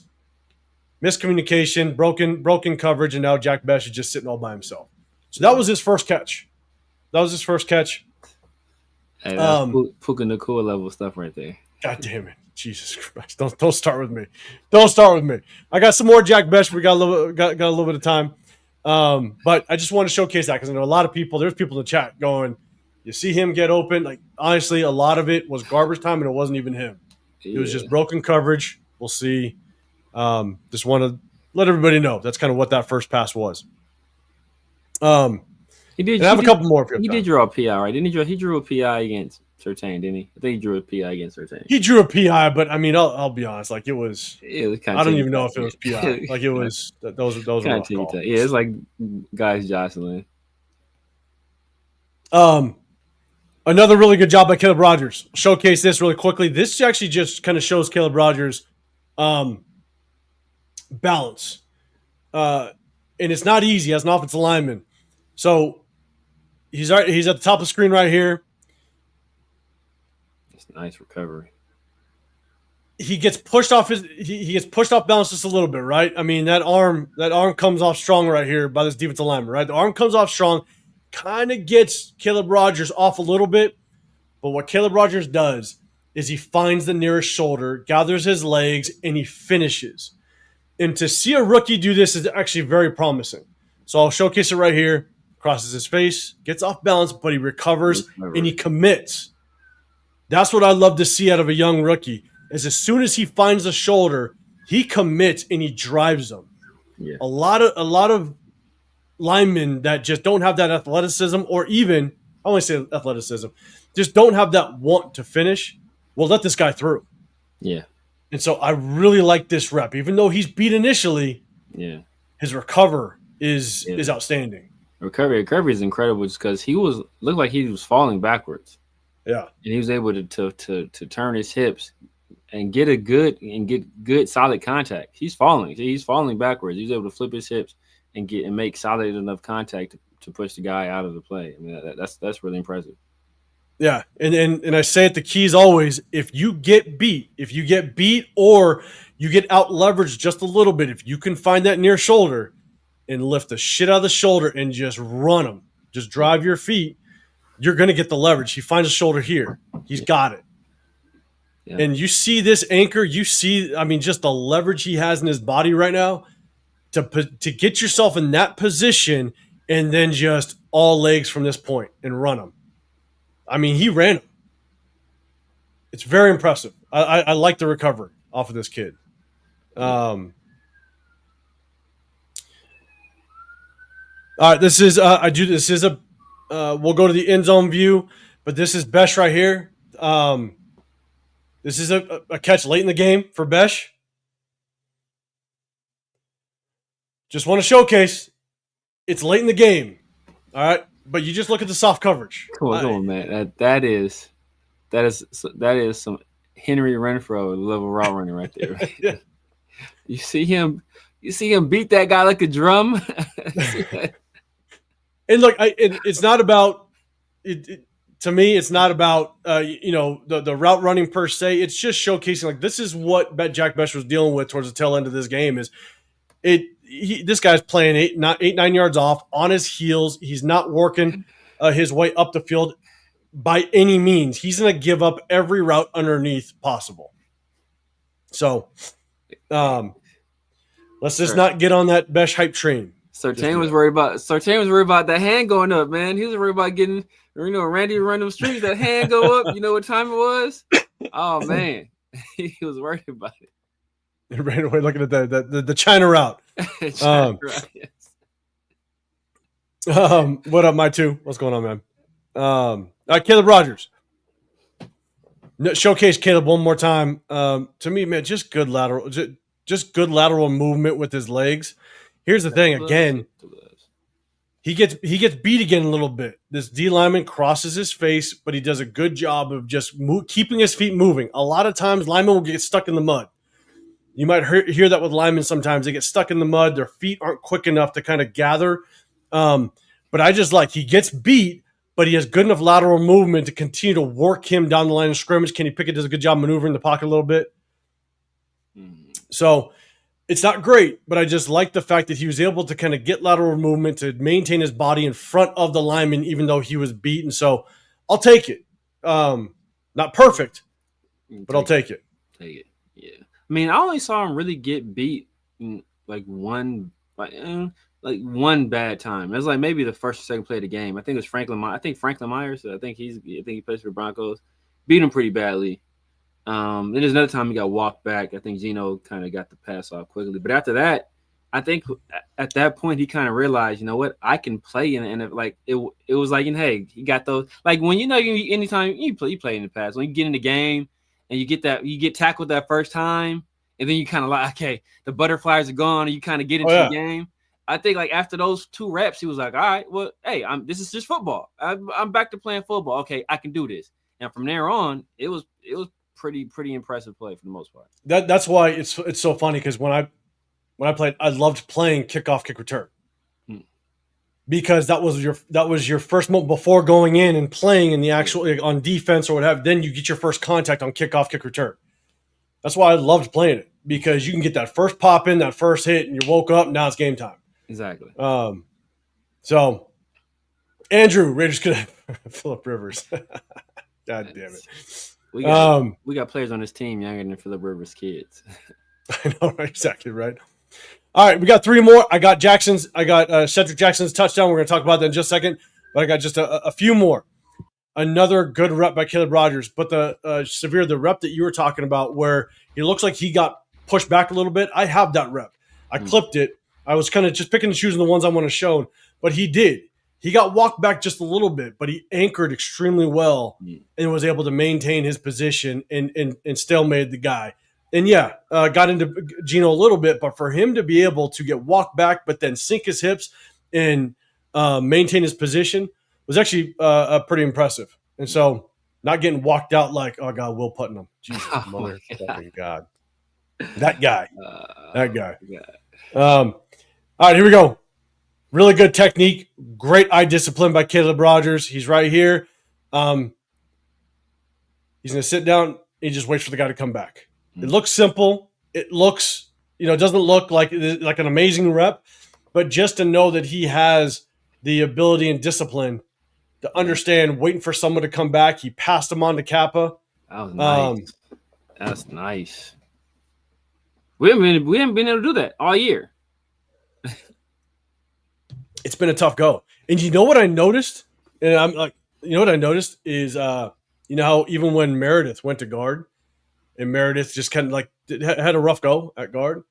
Obviously, I was excited that Meredith was going to go back to guard. What I didn't notice, right guard though. Exactly, they flipped him. They flipped him to the opposite side that he played last year, which I'm like, that just takes some transition. Exactly. As well. Not only are you trying to transition from center to guard now you're transitioning from one side to the other side. Exactly. That he hasn't played. Exactly. In I don't know how long, and so all right, I digress. We're done with that talk. So, but good to see Caleb Rogers. Good eye discipline, good technique, way to pass off a D lineman, waiting for someone to come back. Definitely like to see that, and that's why. That's the type of technique and discipline that gets you 0 sacks in the entire game. Yeah. So, all right, here we go, guys. Got 2 more. This is Cedric Jackson's touchdown. All right, guys. There we go. Remember when we went live and Pete Carroll said something about like, oh, I wish he was one of the more impressive young. He was the most impressive of the young receivers this offseason. Those are Pete Carroll's words. It's just, and then he had an interview with JT the Brick, and he literally said, "This kid is great. I wish I would have saw it in the offseason." He said, "I wish I would have saw this kid talent in the offseason." This dude is seen. He's either lying or he's senile. It's one of the two. He's either lying or he's senile. And then he went on to describe the last game that he had, where he's like, he had like 6 catches, and I'm like, "Would you go back to the film and finally see it?" Like, you've got to be kidding me with your responses. Oh my God. So, this is a very impressive catch and throw. But there's something that's even more impressive that I'm like, we need to see more Cedric Jackson moving forward. So I'm going to run it through. And he's down here at the bottom of the screen. We'll just run it all the way through. Oh, nice. I think I just got the sky view. It's the easiest one to just kind of see everything. And I'm just going to run through. We're going to run this a little bit just so everybody kind of can see. It's not just the throw and catch. Yeah. If Cedric Jackson has been running routes like this in practice, that's a nice why route. In the hell have we not seen this kid before with a depleted receiver core? I mean, with moving on from Jacoby Myers, and then you brought in Lockett. That's a nice route. That's a nice route because the way he stemmed, he sold it like, okay, I'm going to hit you with the corner, because he had that inside release and he stemmed it in such a manner where now the cornerback or where the DB's thinking, all right, man, I got to protect against this fade or this corner route, and he sells him on the corner, and then he comes back to the post, and that's nice work. It's nice work for so many reasons, and here's one, right? He knows it's zone coverage. He's already identified it's zone coverage, right? And so he stems this inside, and Severe, yes, without question, right? He stems it inside, but he knows that stem inside is not going to affect this corner because he's got basically the deep third. It ends up being a cover three drop for the defensive backs. You got this safety on the opposite side that's going to try to get over and take that deep middle. He already knows this corner has the deep third. So he now knows I can stem this thing inside, but not only does he stem it inside to hold this corner, because now this corner, like you're saying, has the corner route, right? He has anything to his side. So he's not going to sink inside. He's not going to do it. So what he does, he stems inside to just shave this defender because Brock Bowers is going on the out route. So he influences this defender just enough to kind of help Brock out, which is great. Yes. Which is a hell of a job by a young receiver.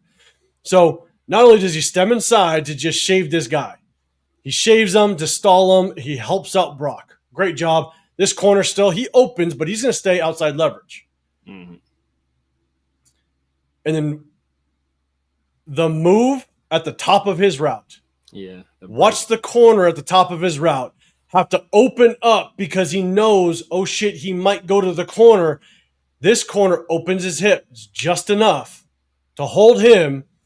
And I don't know if he notices it, but again, as a receiver, you're basically, you're running this seam route. Exactly. So you have to know what this safety is going to do. If this safety continues to drop, you're going to skinny this off. Exactly. But if the safety commits and he stays and he flat foots the read, and what I mean by flat foot the read, that means he's not going to automatically get into a drop into the deep middle. Then he knows this backside safety is the one that has to get over.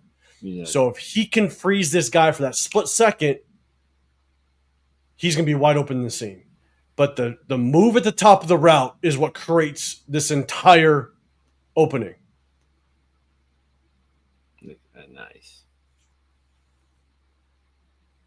If this is the route running this kid has shown in practice, we have not seen a single scenario that Deontay Thornton has been able to run a route like this. Not at all. Not even close. Not even close. Not even close. Oh my God, not close. I'm like, if if Cedric Jackson has shown any of this in practice, for the love of God, now, and I'm not saying Deontay Thornton needs to be on the sideline, but why is this kid not getting more playing time at all? I don't. It doesn't make any sense. I mean, we'll just keep running it just for fun. Like the stem inside, he gets upfield, to move the top of the route. I mean, watch the corner again. The way the corner that has to just for that split second, open and almost get in position to get to the corner. Opens up this distance here. If he doesn't make that move, the corner is going to be on his hip, and he doesn't get the separation.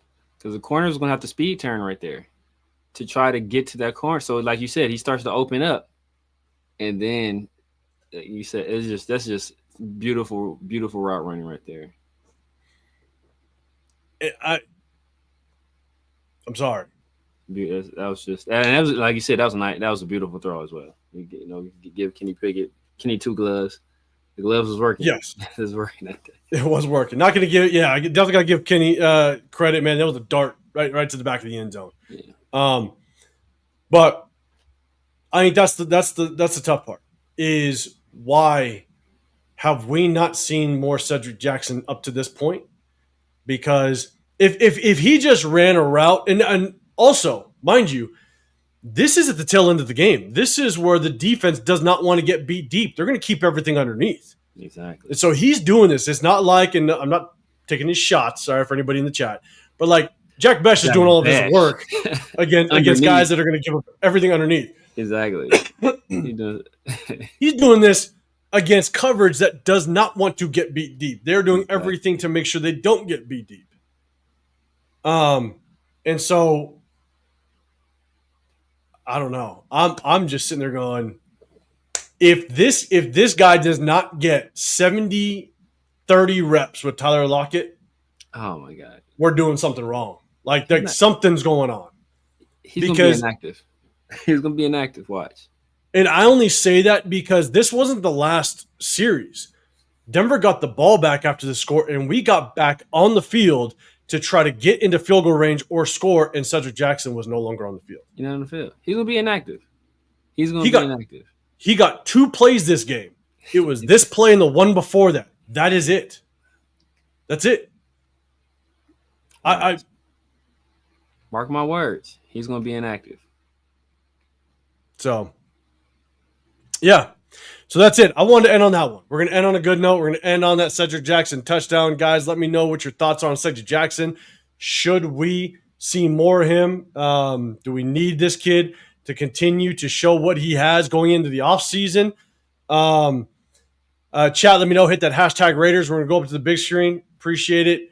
Salute to everybody. Severe, I'm going to ask you that question, but salute to everybody. We appreciate y'all. Double tap that screen. Hit that like button. We do this every Wednesday. We are going to break down game film. We're going to break down college film in the offseason. I think we figured out a way to make it happen.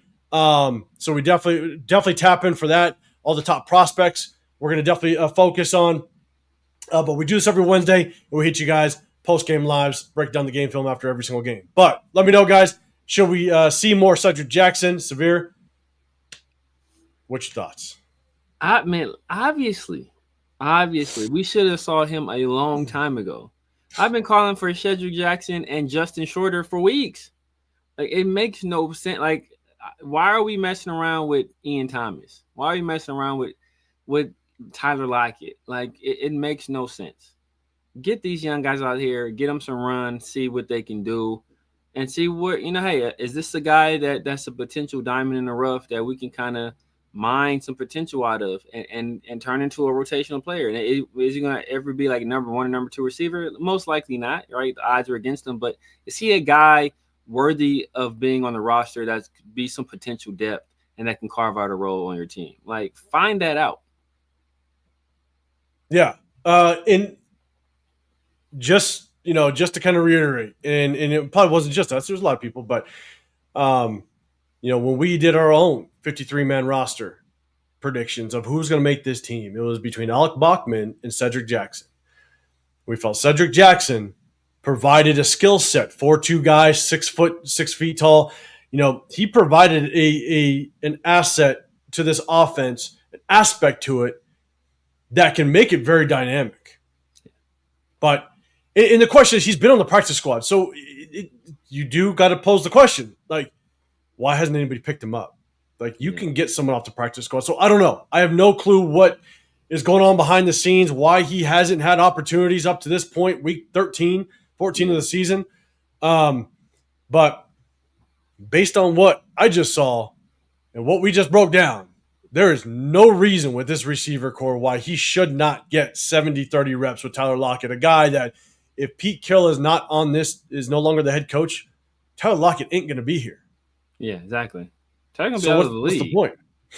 He'll be out of the league. Yeah. Pete Carroll's going to forget. Pete Carroll might have already forgotten he scored this touchdown. Oh, my Jesus Christ. He might have already forgotten it. It's so bad. And he sounds just so deflated during the press conferences. Like, it's hard to watch. He sounds confused. There are times he says stuff and he doesn't mean to say it that way. So he tries to change it, but he's already said it. So you can't erase what you just said. It's like, he just looks like an old man, like that. Like, he just shouldn't be coaching a football team anymore. Yeah. And I got one last question. And Jeff, I'm sure you're going to want to tap into this one, but you're saying there's so many questions as to personal decisions on this offensive roster. We're seeing how good some that have sat all year look better than what's been playing. And yeah, and that's the thing. It's like, I'm trying to – is Cedric Jackson showing this in practice? I have no clue. But if we see it one time, I would think this is kind of how he runs his routes a little bit. So, we'll see. What up, Chris Raiders? What's going on, brother? Appreciate you popping in here. Salute to you, brother. Let's see. Chris Ford. Yeah, more youngsters. Yeah. Fucking Leo. God damn it, Leo. Yeah. That guy that should win the Heisman, in my opinion. He won't. He should, but he won't. Leo, we need to see more Action Jackson. Yeah. Yes, sir. Frank Skinner, you're saying could replace Tucker if he decides to leave. Maybe. Yeah. Hey, Tucker's a hell of a blocker. Tucker's a hell of a blocker, man. For a little, that dude, he's not afraid to stick his nose in there, man, and get dirty. That's one thing I respect about Trey Tucker. He is, and here's the thing about Trey Tucker is what I think. Obviously, don't get me wrong, shaky hands. It's been the case for him for quite a while, right? That was one of my biggest knocks on him. His rookie year and the year after was he just never caught the ball clean, which was really tough.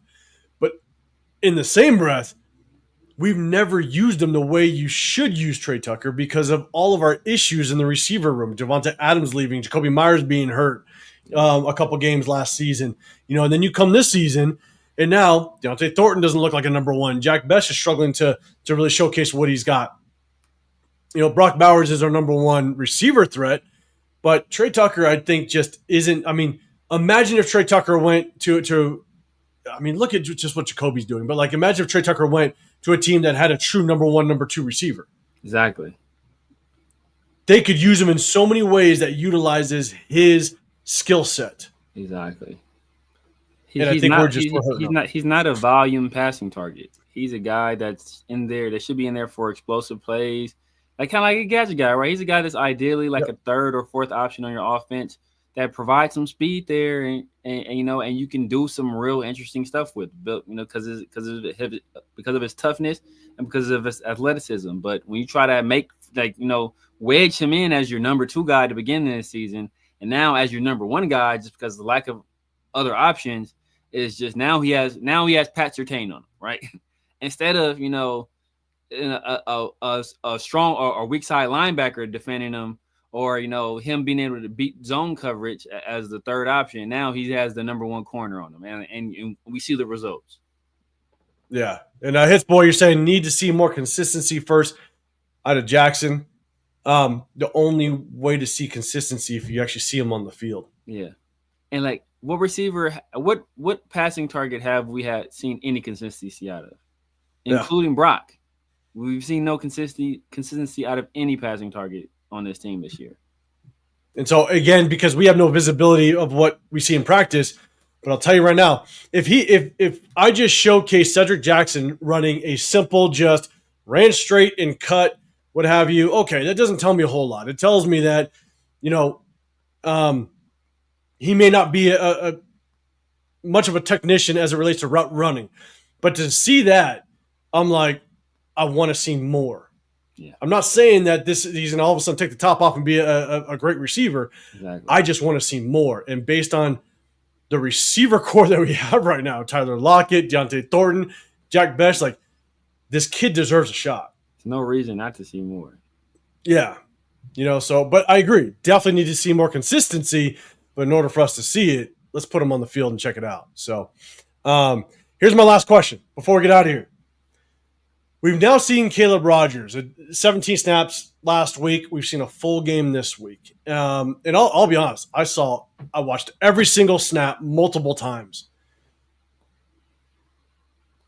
I don't see any reason. I only present this question because, again, good old Pete Carroll was asked at the podium yesterday, I believe, or Monday, the day after the game. He was asked, based on Caleb Rogers' performance, can you say that he's possibly the starter moving forward? And Pete Carroll threw out the competition piece again.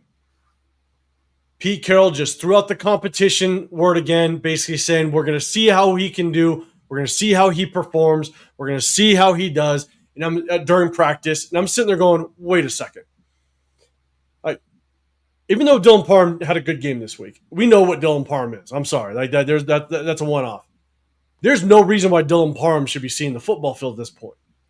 And the only reason, and Pete Carroll said it in a presser last week, the only reason why Caleb Rogers actually played the entire game was the fact that Jordan Meredith was hurt. They had to move Alice Kappa to center because Will Putnam is dog shit. Obviously, JPJ. The only reason why Alice Kappa or Caleb Rogers is playing is because of injury. Yeah. That's the only reason. Yeah. So all these guys, the reason Jack Bech is getting snaps because of injury. The reason Darren Porter got so many snaps because Caillou Blue kept it's like he didn't all of a sudden have some revelation where it's like, you know what, I should really be playing these young guys. It's strictly because of injury. Like he literally has no other choice but to do it. So there was people like I'm not giving him any credit for any of this because he's gonna go right back. I'm telling you, if Dante Thornton clears concussion protocol, Cedric Jackson is going to be. And Cedric Jackson's going to go right back. I think Pete said he needs another week. I think he said we want to give him another week. So Cedric Jackson to go right back to practice squad. He's going to go right back, or he's going to be inactive because I think they already signed him to the 53. So he's going to be inactive. So, and if that is the case, that's going to be wild. But here's the thing: is ideally, if you want, and Alice Kappa, Severe, you mentioned last on Sunday that you thought Alice Kappa didn't do too bad, and you're right. There was a couple rough plays, but Alice Kappa doing not too bad is amazing based on what we've seen in the past. And so it's like he didn't do too bad, right? He definitely gave up a sack, definitely a couple pressures and stuff. Was a little rough in the run game sometimes. It was a bad sack too. It was. But I would say that he probably played okay 60% of the time, which that's a win for Alice Kappa. Here's the thing. Alice Kappa's probably going to continue to play center. If they were smart and they won the best five out there, you put Jordan Meredith back at left guard, you remove Dylan Parham, you put Caleb Rogers at right guard. If you at least want the best of what we got right now, I think that's what we do. Because right now, Dylan Parham does not deserve to be on the football field. After the season and a half of film that we have on him, it is atrocious. So, chat, let me know. Hit that hashtag Raiders real quick. Do you think Alice Kappa needs to play from this point moving forward, even with Pete Carroll saying there's still competition at practice? Caleb Rogers. Sorry, who did I say? Kenny Pickett? Alice Kappa. I don't know why I keep saying that damn name.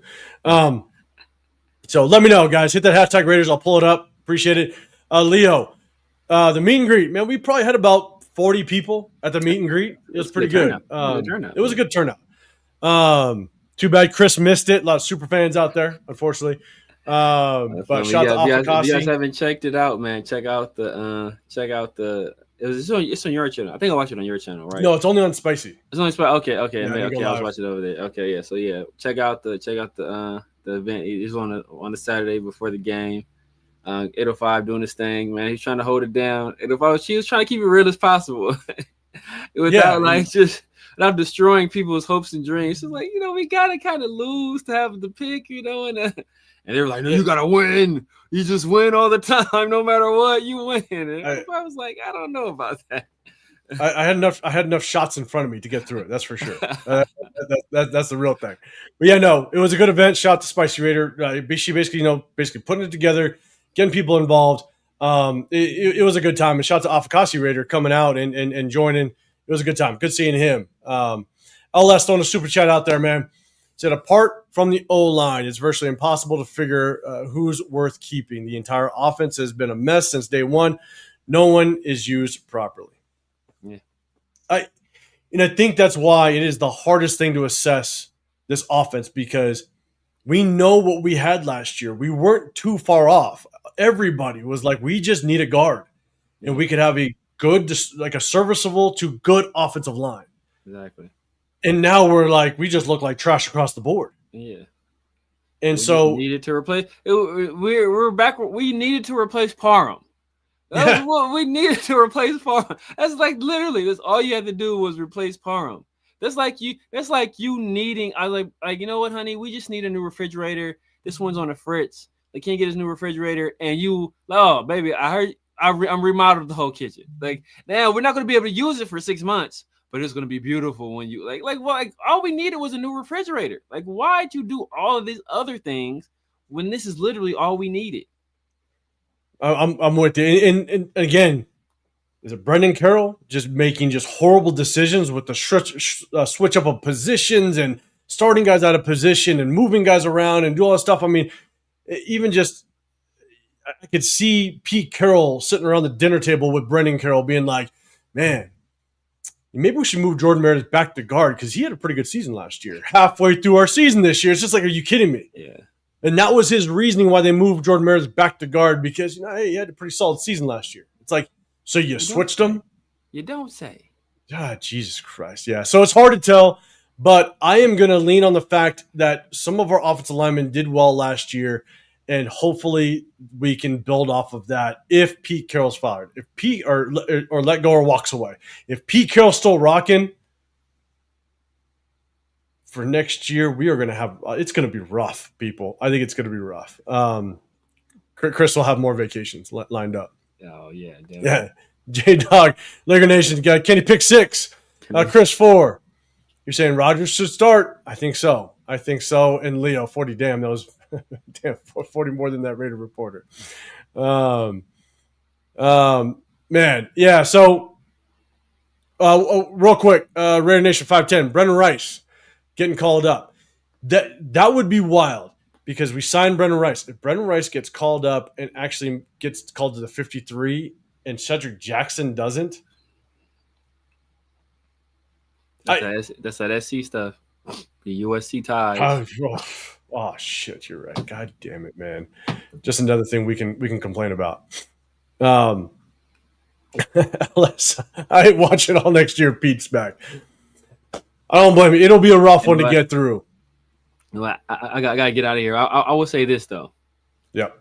I believe this is the case, but I think you guys know where Pete Carroll went to college. Shit, I don't. I want to say it was Fresno State. I want to say it was Fresno. Was it Fresno State? I believe it was Fresno State. I had to look at it. I believe it was Fresno State, which was interesting. Very interesting that another person from Fresno State comes here and it gives us false hope. I believe it. Somebody I get it out here. Yeah, man. Hey, Severe, have a good one, guys. Definitely say out, Severe. I'll close this thing out, man. All right, man. All right, man. We'll link up later. All right, guys. Hey, we appreciate y'all. Yeah, hey, we're gonna get out of here. I might stick on for maybe 10 more minutes. If you guys have any questions, anything you guys want to bring up, anything you want to just vent out about with this goddamn Raider team, we'll definitely chop it up for a few more minutes. Chris, throwing a super chat out there. I appreciate you, man. Sending love to this breakdown. Appreciate you, man. You know how we do. We try to do it every Wednesday, but we are going to break down college game film.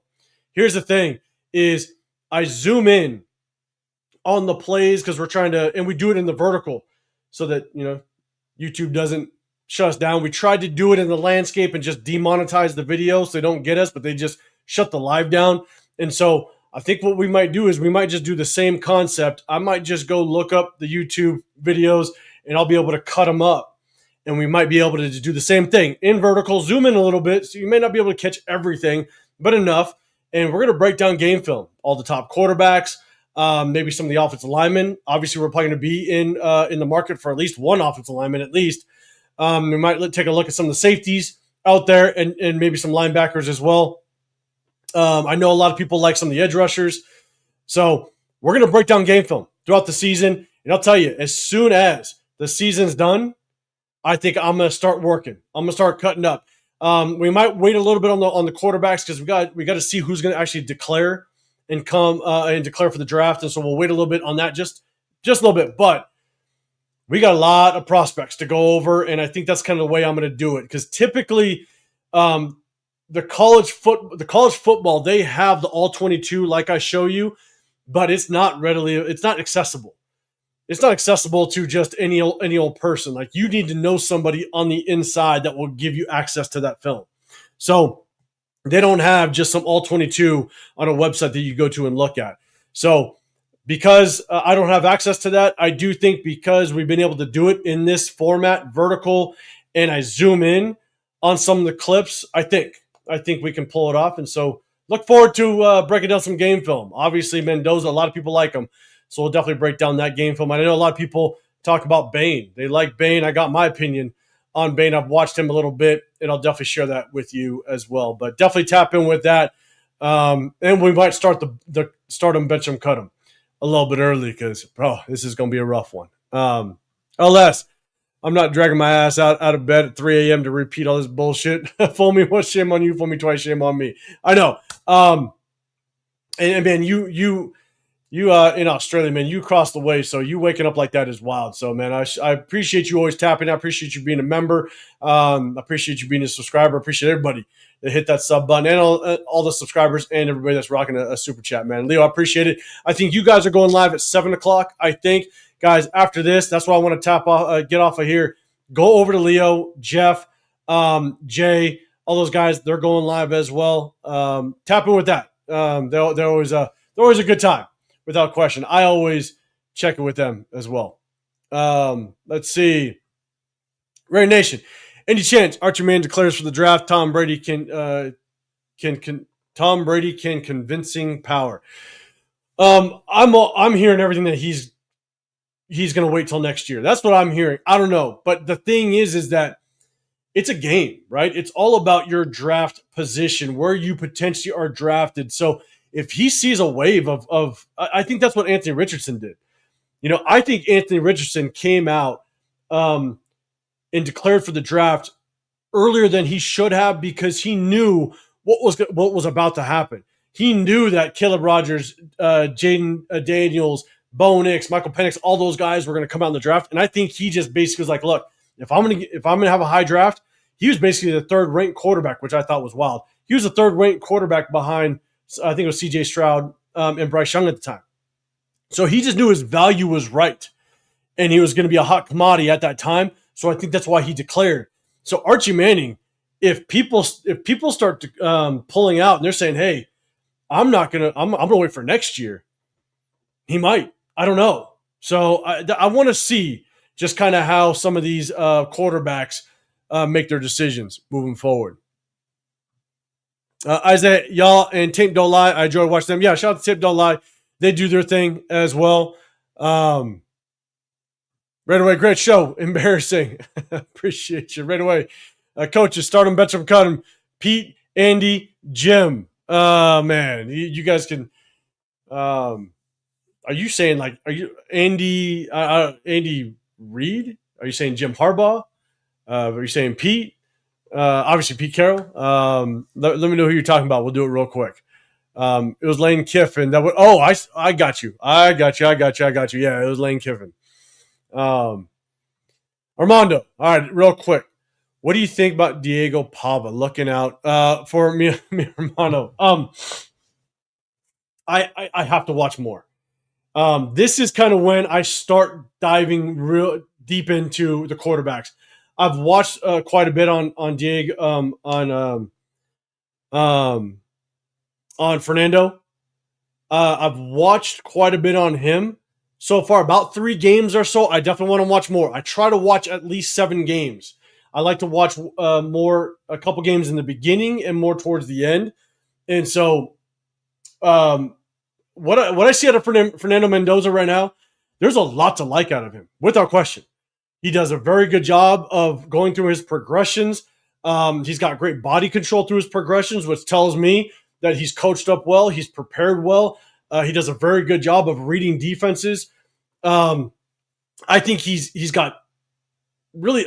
I don't know if a lot of people talk about his arm strength, but he's got great arm strength. There was a throw that he made in the Oregon game. He was on the right hash and threw to the field side on a comeback route, tight on the sideline. I mean, it was like a 40-yard throw on the rope, and he did it with ease. That was a hell of a throw. I don't think he's going to be as mobile as people think in the NFL, to be dead honest. I think he's going to be mobile enough to maneuver in the pocket, extend the play, but I don't think that he's going to be as mobile as people think. Because the NFL speed is just so much faster. That, again, I think he's mobile enough to extend plays and maybe get some third and shorts with his legs, third and twos, third and threes. He might be able to get those with his legs. But I don't expect him to come out and just run all over the place. But also, depending on who the offensive coordinator is, I think he runs RPOs extremely well. He's got a good release, a quick release. He reads it right. He's got good ball placement on the RPOs. There's a lot to like about Fernando Mendoza, and I'm going to keep doing more research. But when it comes to Diego, I haven't done much of a deep dive on him, and I definitely want to watch more. So definitely tap in. I will give you my full breakdown of the guys that I like and the reasons why. I don't just say I like a guy or dislike. I will give you a bunch of reasons why I like or dislike a guy. But unfortunately, a lot has to do with the system that they're put in and the weapons that they have around them. So we'll kind of see how it works out. LS Arvel Reese is already that most overrated guy in this draft. I'm going to watch more on him. I know a lot of people are throwing his name out. What's up, Blue? What's going on? Appreciate you tapping in. Slim, I like Fernando Mendoza. Yeah, there's a lot to like. I'm not going to lie. Trace McSorley. Jesus Christ. Severe. Rare Nation, Drew Aller. I think Drew Aller's a name that's not he's obviously because he got injured and he didn't perform well, obviously, when he was healthy. Drew Aller was a guy that I did like, and I thought it was great that he stayed another year at BYU. I will say I hated his offensive coordinator. You guys that tap in with us, I hated that offensive coordinator. Even when he played last year with that OC, I think that OC was, one, just bad, but two, I think he tried way too hard to outcoach the other coach. And I hated the makeup of that offense. And I think that hurt Drew Aller, especially this year. And so, look, if the draft doesn't fall properly, I think we have to pick a quarterback at some point in the draft. And Drew Aller will be on my radar. If Drew Aller ends up dropping to, I don't know, like the 5th round, because if you go look at the projections, there's like 5 or 6 quarterbacks that are looked at in front of him. Obviously, that might move depending on the quarterbacks. If they opt to stay in college, then obviously that's going to move the needle a little bit. But it's the same situation like with Shedeur, right? With Shedeur, I had a 3rd round grade on him. With Shedeur sitting there in the 4th round, it's wild that we didn't take a shot on him because we had the quarterback room that needed another quarterback. Drew Aller is going to be the same situation. The upside is there. If he's around in the 4th or 5th round and we don't get a quarterback early in the 1st or 2nd or what have you, Drew Aller's a guy that I'd take a flyer on, because the thing is that, and that's why I was all for taking Shedeur in the 4th if he was there, because you're never going to get judged as a GM. If your 4th round draft pick fails, no one cares. No one cares if your fourth round draft pick doesn't work out. Everybody cares about your 1st and 2nd. Obviously the 1st, but the 2nd, you still definitely carry some weight. But in the 4th, no one's going to judge you on your 4th if a lot of your other early round picks work out. So Drew Aller, I would definitely have my eyes on him in the 4th if we don't get one early on. So Jeff, appreciate you, man. Appreciate it. All right, let's see. Like the Nation. Well, if Archie Manning did declare and we have a chance between Mendoza and Manning, who is worthy of the number 1 pick in your opinion? Right now, I like Mendoza over Manning. I can't definitively say that just based on what I saw in Mendoza and the little I've seen of Archie Manning. I think Archie Manning would it would serve him well to go back one more year. I know that he's done better in the back half of this season. I got to watch more of him. Definitely in the last few games that he's improved. But right now, I would go with Mendoza just right now. Slim, you like Cade Klubnik? I'll definitely look more at him. And Red Nation, I think you're responding. Archie Manning would instantly be the top-ranked quarterback if he declares. Mark Davis has wanted to draft him for a while now. Lastly, Tom Brady can bring in Alex Guerrero to continue his development. Okay, so again, I haven't seen a lot of Archie Manning as of late, and I know that a lot of people have talked highly about him. The thing is if he looks better than Mendoza and he would be instantly the top-ranked QB, I'm not gonna say you're wrong. I'm just gonna say that's hard to believe, given the fact that I think more people would be talking, more people would be putting him in the conversation, and I just don't see it. Again, I'm not saying you're wrong. I gotta do more research as well, but to say he's instantly the top ranked, it's just a bold statement. Slim, if Mendoza was so good, why did he get cut from Berkeley? I don't think he got cut. I think he got transferred. I think it's the whole NIL thing. Correct me if I'm wrong. I think it was the whole NIL thing. I think he transferred over there. Obviously, with the transfer portal and NIL stuff, guys are flying all over the place. I don't know if he got cut. Correct me if I'm wrong. If he did, that's on me. My bad. John, I appreciate you. A couple more and I'm going to get out of here. I don't want to go over my guys. Time going at 7. Bro, depending on what pick we end up with and what coach we get, I'd prefer to move back and get a Hall and a 1 second round pick. So here's the thing. And John, I appreciate the super chat. I'm going to come back to it. Isaiah, you're saying Archie's so overrated. I'm definitely going to do my homework. And Raider Rico, what's going on? You're saying you like Diego Pavia. I'm going to do more research. And what is this? Part dark. I think that's how you pronounce it. You're saying how our chance against Eagles. I don't think we have much of a chance, but we'll see. We'll see. This is why. John Rodriguez, and I'm with you, right? We have so many needs, right? And trading back, this is why it's so crucial we get that number 1 draft pick. If you hold that number 1 draft pick, you hold the keys to everything that goes on in those early rounds, right? If you might have a guy or a team in the 4th and 5th position that wants to jump up into the 1st, right? They got to give up a lot of draft capital to get there. But it all depends on what are we doing with Pete Carroll. Because if let's just, I'm gonna paint a scenario. If Pete Carroll is still here, you can still trade back. That's fine and accumulate draft capital. But I'll tell you, I'll be very, very pessimistic going into the draft. I'm not going to have high hopes given the fact that even if we pick players that might be good or players that we might like, if Pete Carroll is still responsible of coaching these players up and this coaching staff is responsible for it, I'm going to struggle whether or not they're going to develop them properly. And it's just going to be a waste of picks. Now, let's talk about if we move on from Pete Carroll and he's no longer the head coach of this football team. And let's just say we get a young-minded head coach. I know there's a lot of people out there that like Joe Brady, got Matt LaFleur. I'm a big Clint Kubiak guy. I like him. But let's just say we get a young, offensive-minded head coach in the building. I'm all for compiling more draft picks, not just draft picks for this year, but draft picks for next year as well. And that's when I would entertain. Because at that point, if you get a young offensive-minded head coach, you're hitting the reset button and you are in full rebuild mode. You have to give that next head coach 3 to 4 years to develop their system. John Spytek is a young head coach. He's kind of going through his learning curve as well. You got to give him opportunity to really develop into a good GM if he's got that ability.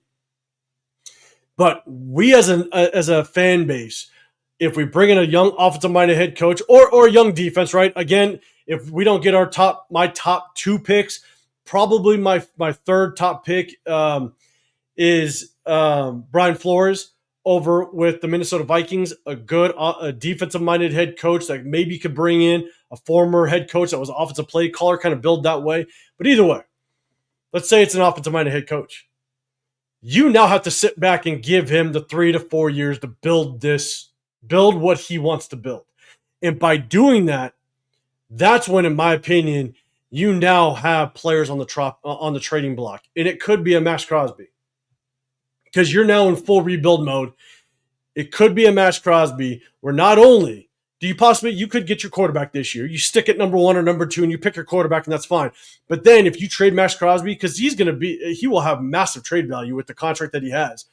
You trade him and you acquire an additional first round this year with maybe a second, maybe a third, and then an additional first round next year. And now you go into next year's draft with 2 first round draft picks to help build this thing, to help set the foundation for this new young offensive-minded head coach. That's when I would be in full rebuild mode. And I'd be all for it. So I'm with you. Like, we have a lot. You can't change this thing overnight.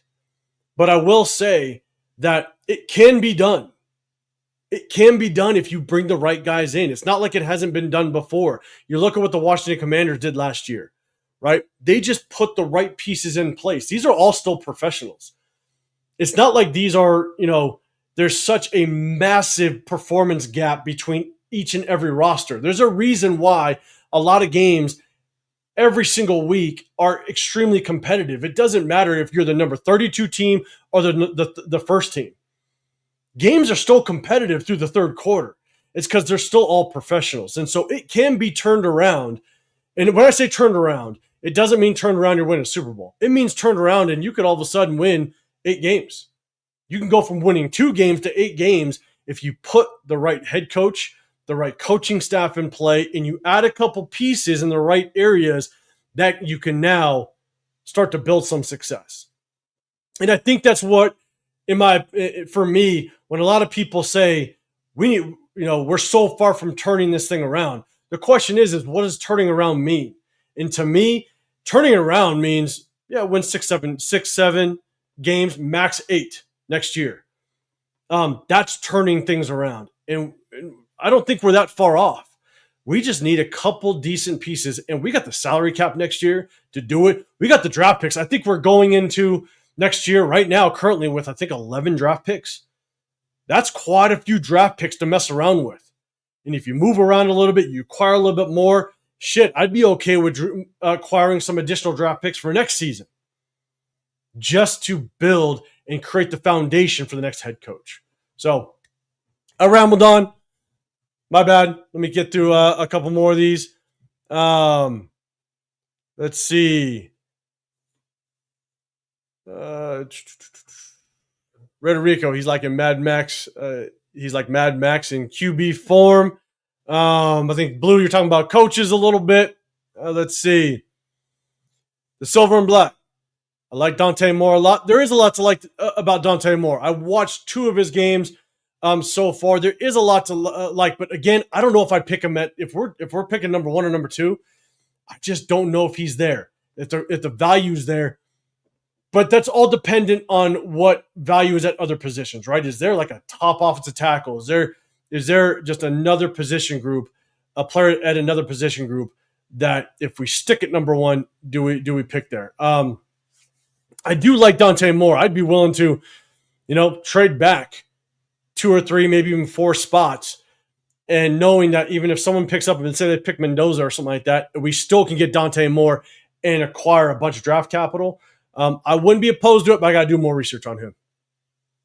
Because, again, your quarterback is only as good as your offensive play caller, your coaching staff around you, and the weapons that you have in the offensive line. Raider Rico, I said we use our cap space to get better O-line, and we use a couple picks on the O-line. Definitely cap space. I wanted us to drop as much cap space as possible last year on the offensive line, and we went with Alice Kappa. That's tough. That's tough work. We're ready to Pete. What's going on, man? Appreciate you. Max equals multiple picks. That would set up the 2027 season for success. Only a Spytech spends on a proven O-line group. Yeah, and I'm open to trading Max in the right situation. So that's kind of where I sit. But I appreciate you tapping in. Slim Reaper, the issue with the fans. The issue is the fans want wins now. If we're gonna let a scheme fully build, AP shouldn't have gotten 3 years. The AP conversation, it's loaded. I'm not gonna lie, it's loaded. I think AP was either you make playoffs or we're moving on. I think that's what it is. The only reason I think they brought on AP is because he basically was either a win now or you're out. Because I think their sole objective was Ben Johnson. They roll out the red carpet for Ben Johnson. And so I think AP was just we're giving you one chance, one shot, you make the playoffs, or we're gonna gut this thing and we're moving on with Ben Johnson. Because there's really no reason why you moved on from Tom Telesco. He did a good job in the draft. He actually did some decent job. He did a decent job in free agency as well. And so if you look at everything, even going to the Caleb Von Chason pickup when Malcolm Kuntz went down, like he made good enough moves to at least stay here. But you let him go, you let AP go. And I think that the intention was